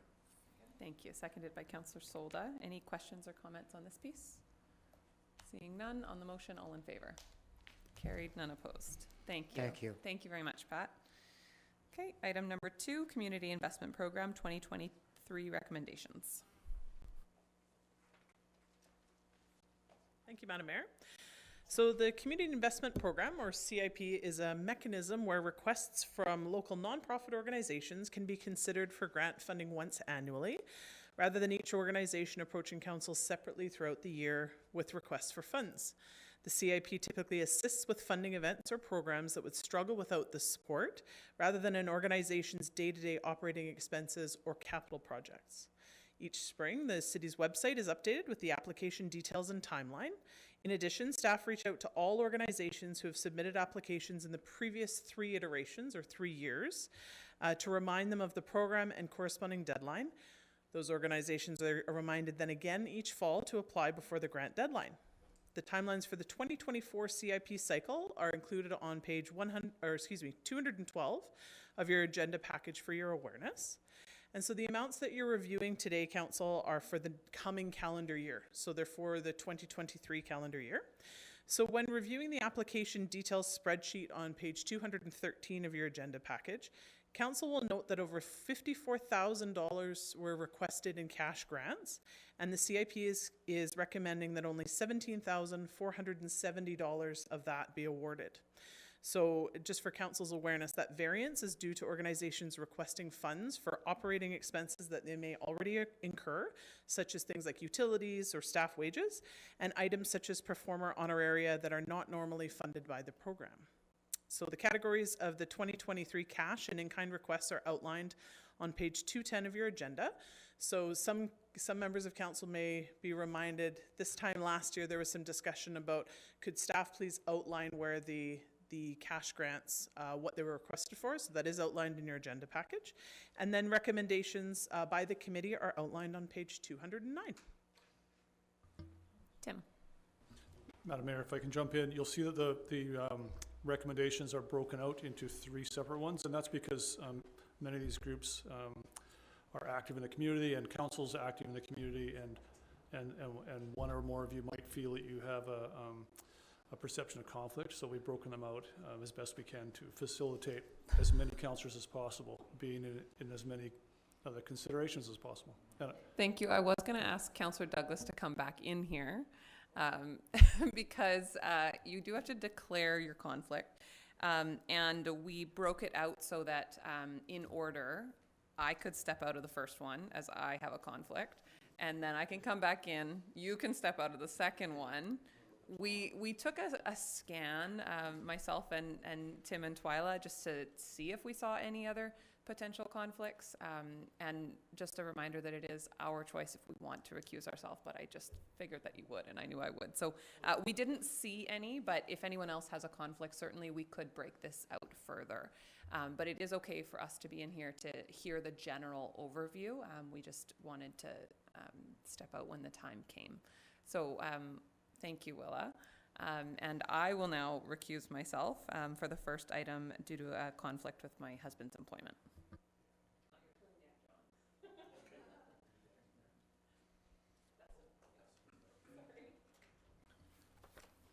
He's not prepared. Yeah. Okay. Just orienting myself here. Okay. Would anyone like to make that motion? I would, Mr. Mayor. Go ahead. 2A, I move that Council of the City of Port Alberni approve the 2023 Community Investment Program Committee recommendation for the COOS Crisis Line Society as outlined in the staff report dated November 23rd, 2022. That's second. Second. Any questions or comments? All right, all in favor? Yeah, I believe we can call Madam Mayor back.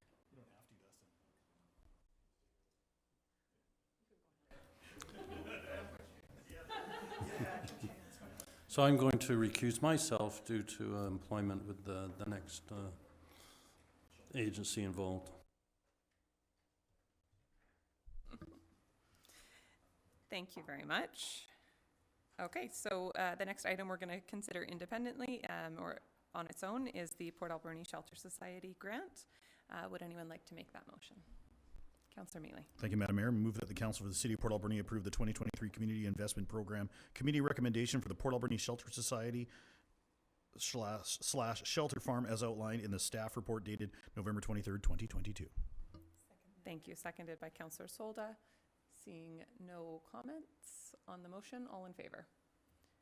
Carried. Thank you. None opposed. Would somebody like to get Councillor Douglas? Yes, go. Councillor Patola. Thank you, Madam Mayor. In reviewing the remainder of the organizations that the next motion will apply to, I think I may be in conflict being a member of one of those organizations. And no, it's not the Alberni Valley Track Club.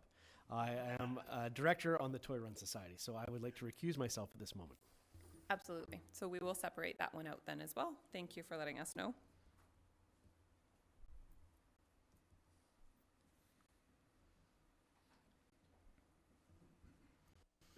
Thank you. Are there any questions on the Toy Run Society grant? Okay, seeing none, would somebody like to move approval of the recommendation? Councillor Douglas. It's not reading that C grant. We're just going to specifically break out Toy Run, which isn't written here.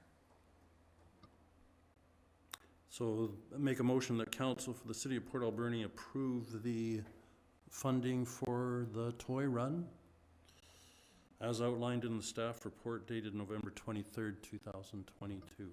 Thank you. Is there a seconder? Seconded by Councillor Mealy. Any comments on this one? Seeing none on the motion, all in favor? Carried. Thank you. We'll get Councillor Patola back in here. I'm impressed with the level of fitness that council is showing at the meeting today.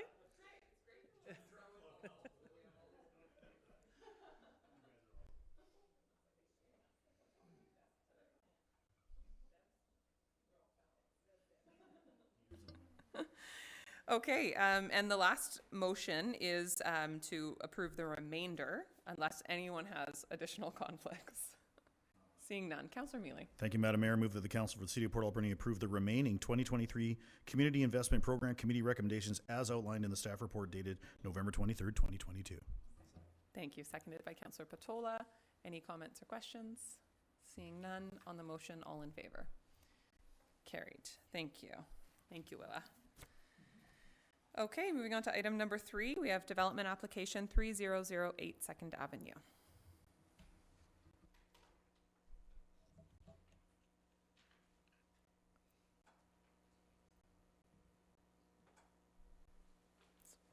Good afternoon, Mayor and Council. We have a development permit application for form and character. This is for an addition of an existing courtyard to create workspaces and a meeting room. So there's an existing courtyard and they're going to fill it in with new space, so it's a renovation. They're going to utilize on the outside similar materials to the existing building, and they're going to retain the existing landscaping. The subject property is located on 3008 Wallace Street. Sorry, that's the next one. On 2nd Avenue, and it is the Port Alberni Community Living Society that has this, and it is located right on the corner of Angus and 2nd Avenue. And there's an existing building there, as you can see above, and then you'll see kind of a little area in the middle that is going to be renovated, and it will provide the space for the meeting room and 8 to 10 workspaces. There's the site plan there. I was ahead of myself.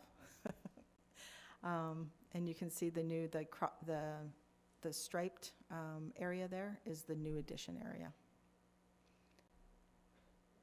And this is the elevation along Second that you can see. There's an existing concrete wall there, and then the area in behind is the area that'll be filled in, and it's basically using the same materials around the building, which is hardy plank, and then there are some cedar shakes which will be asphalt shakes on the roof as well. These are the color palettes that they've submitted and the materials.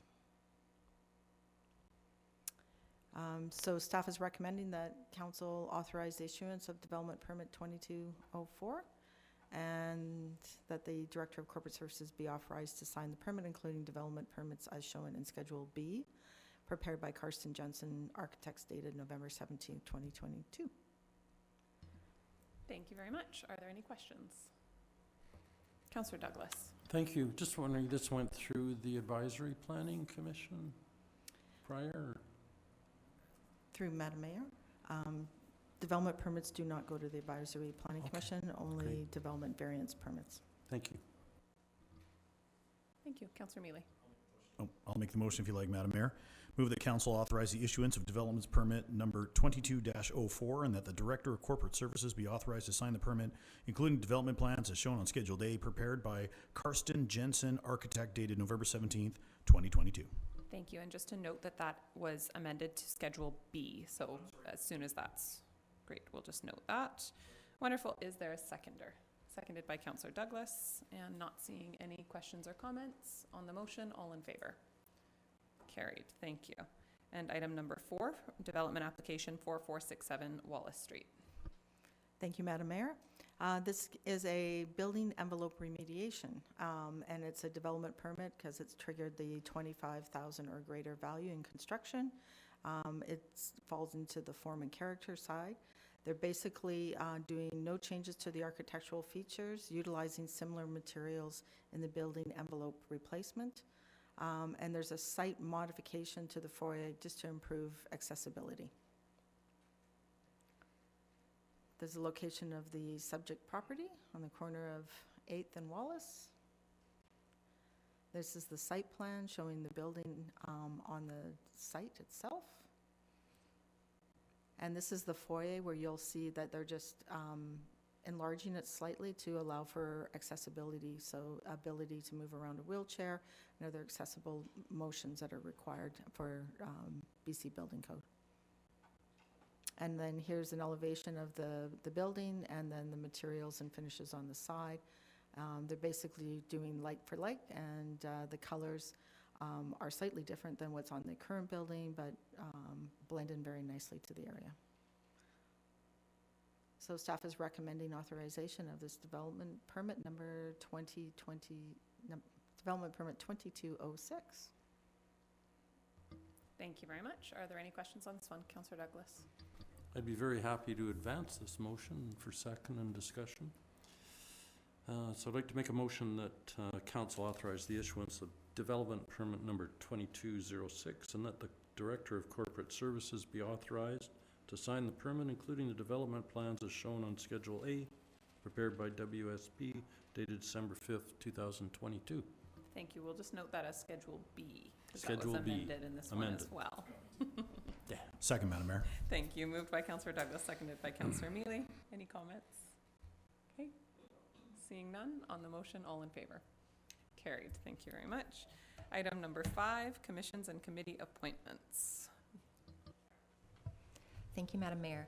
The report before council is requesting that council consider reappointments to the City Advisory Planning Commission and Community Investment Program Committee, and is also informing the general public of council's appointment of 2 new members to the Advisory Planning Commission. Annually, the city reviews its appointments to various committees and commissions, subject to terms outlined by bylaw and/or terms of reference.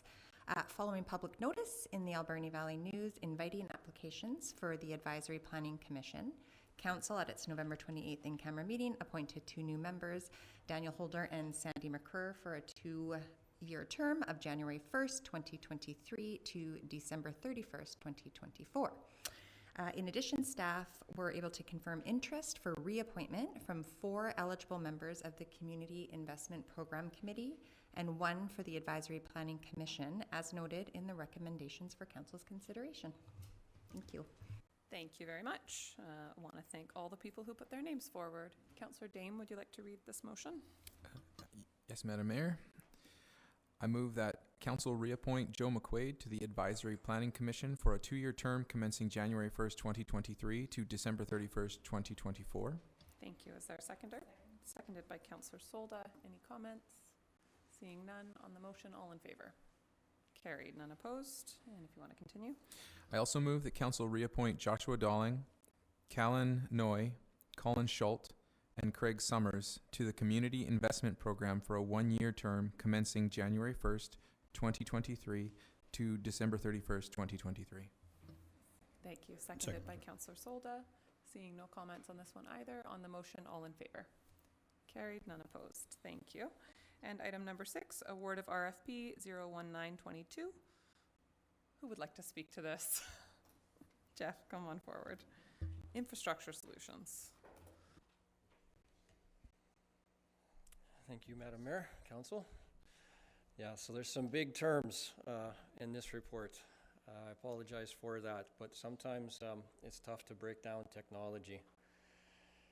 So in essence, what this is asking for some additional money in a future year, but also the award of an RFP. So just as a bit of a background, those of you that have served longer on council may remember me standing up in years past talking about server upgrades and IRF and things like that.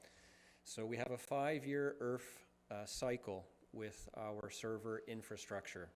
That's the way it's worked for us for quite a few years, and that's what's continuing to work for us. Except in this point of time, with the way that inflation has gone in the past couple of years, it has completely eclipsed what we were paying into our IRF for our infrastructure. And so you'll notice that there's an ask for some increased funding in there.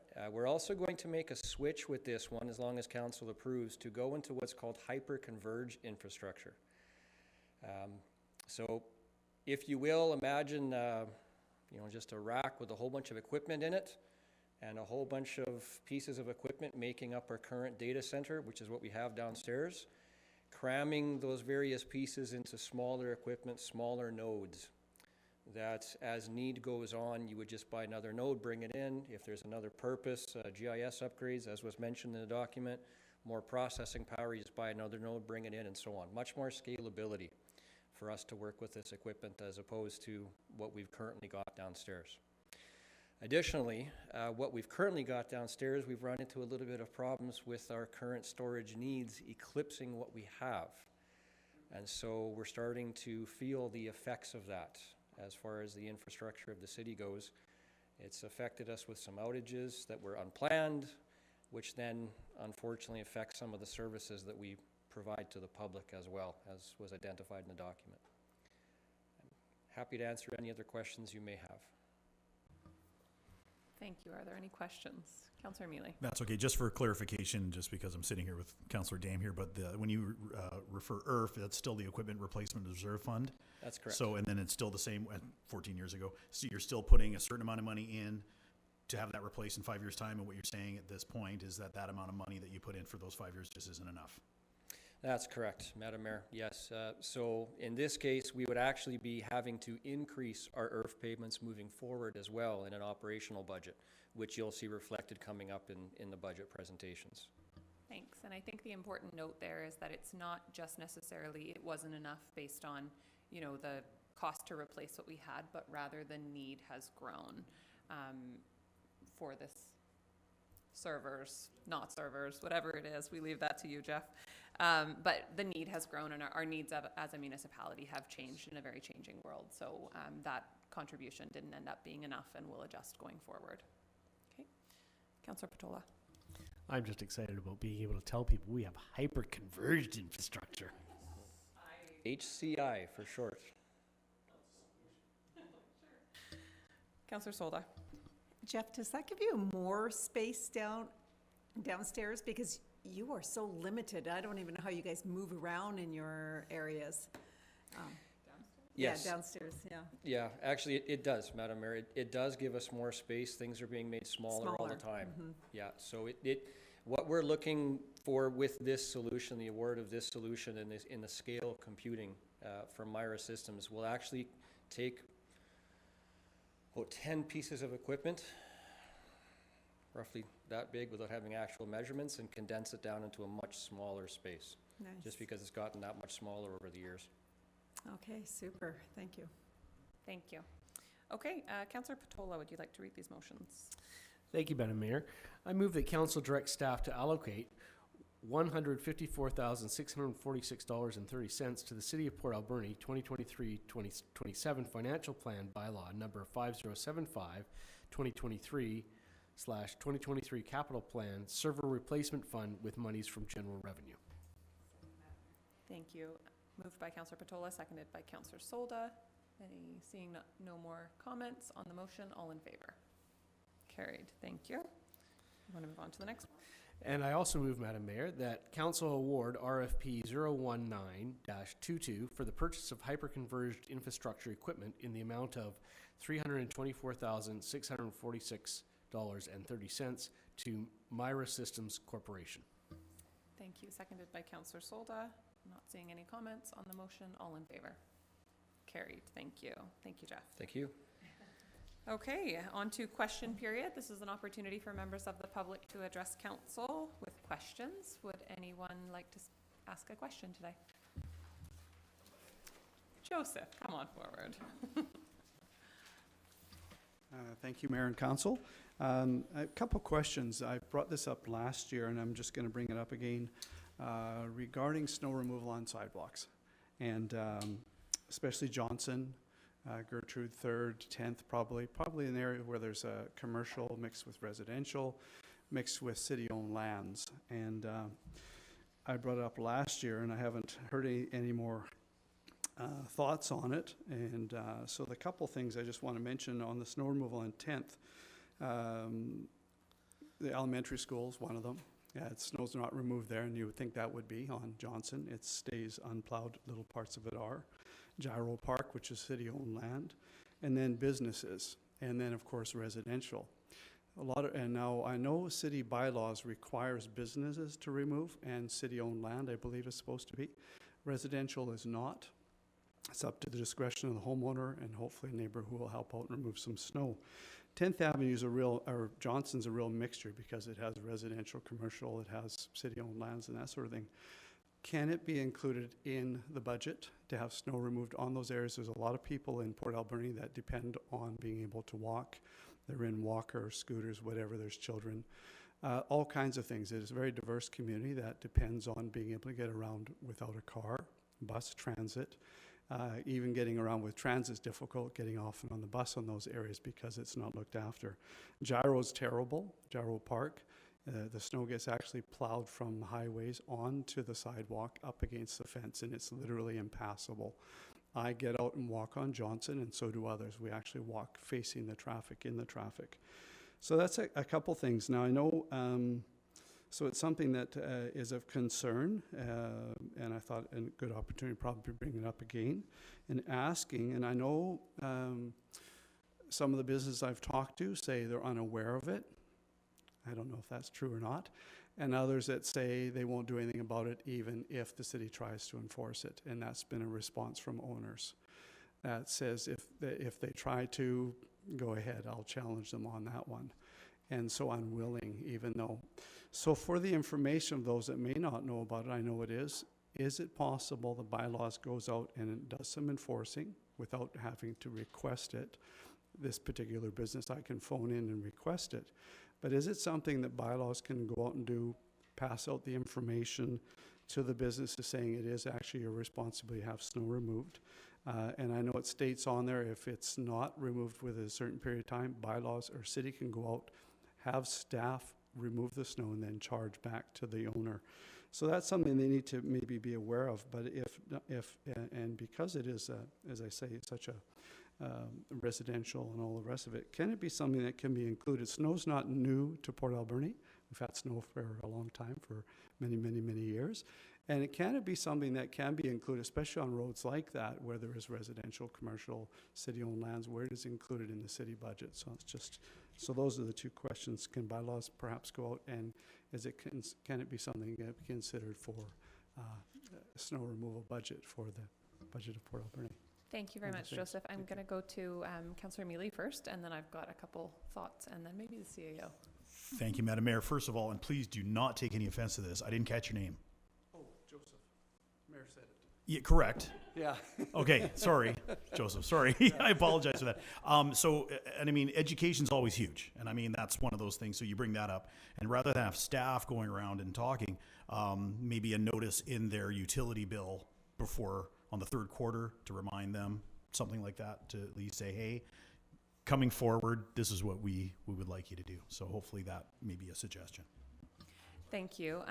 Yeah, I mean, that is something, and I think there was, I'm not sure if it went out in utility bills or not, but I think that's a great suggestion, knowing when snow is coming every year. It could be a part of the third cycle notices. Disappointing to hear that feedback that you've gotten from some businesses.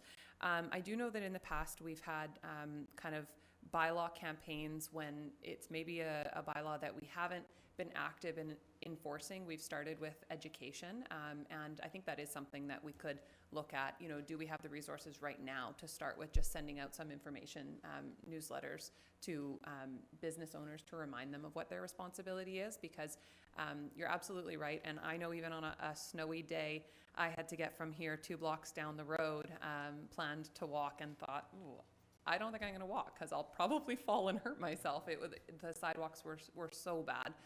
City Hall was done, which was wonderful, but I'm not sure there was, you know, more than 2 other businesses that were done, and it does make it very challenging to get around if you're not driving.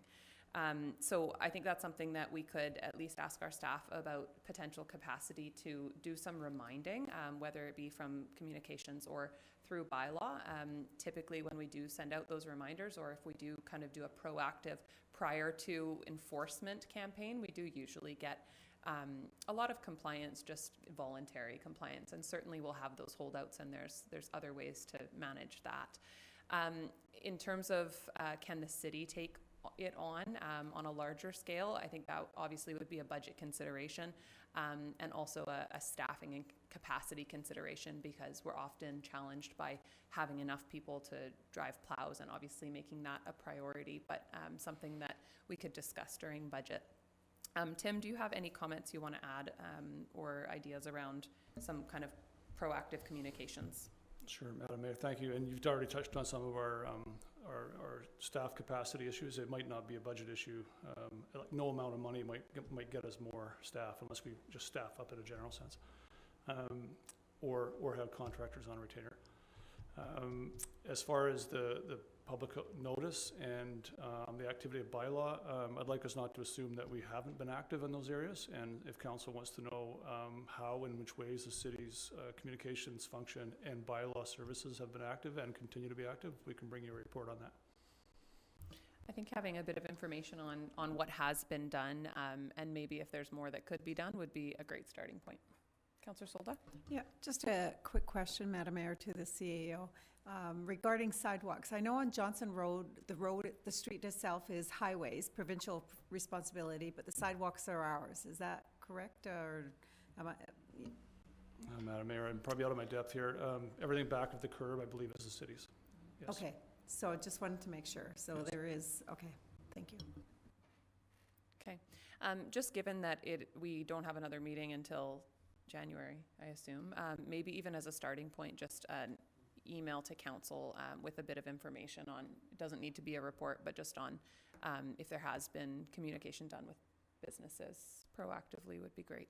And then we could follow that up at our next council meeting. Councillor Mealy. Thank you, Madam Mayor. Just want to follow up really quickly. I think what hasn't been said is nothing's perfect. We try our best, but I really want to say kudos to the City Works crew for doing the job they've done for the past couple of weeks. So I think they did a great job. Thank you. Absolutely, and I've heard a lot of really positive feedback from the public as well around the job that's been done.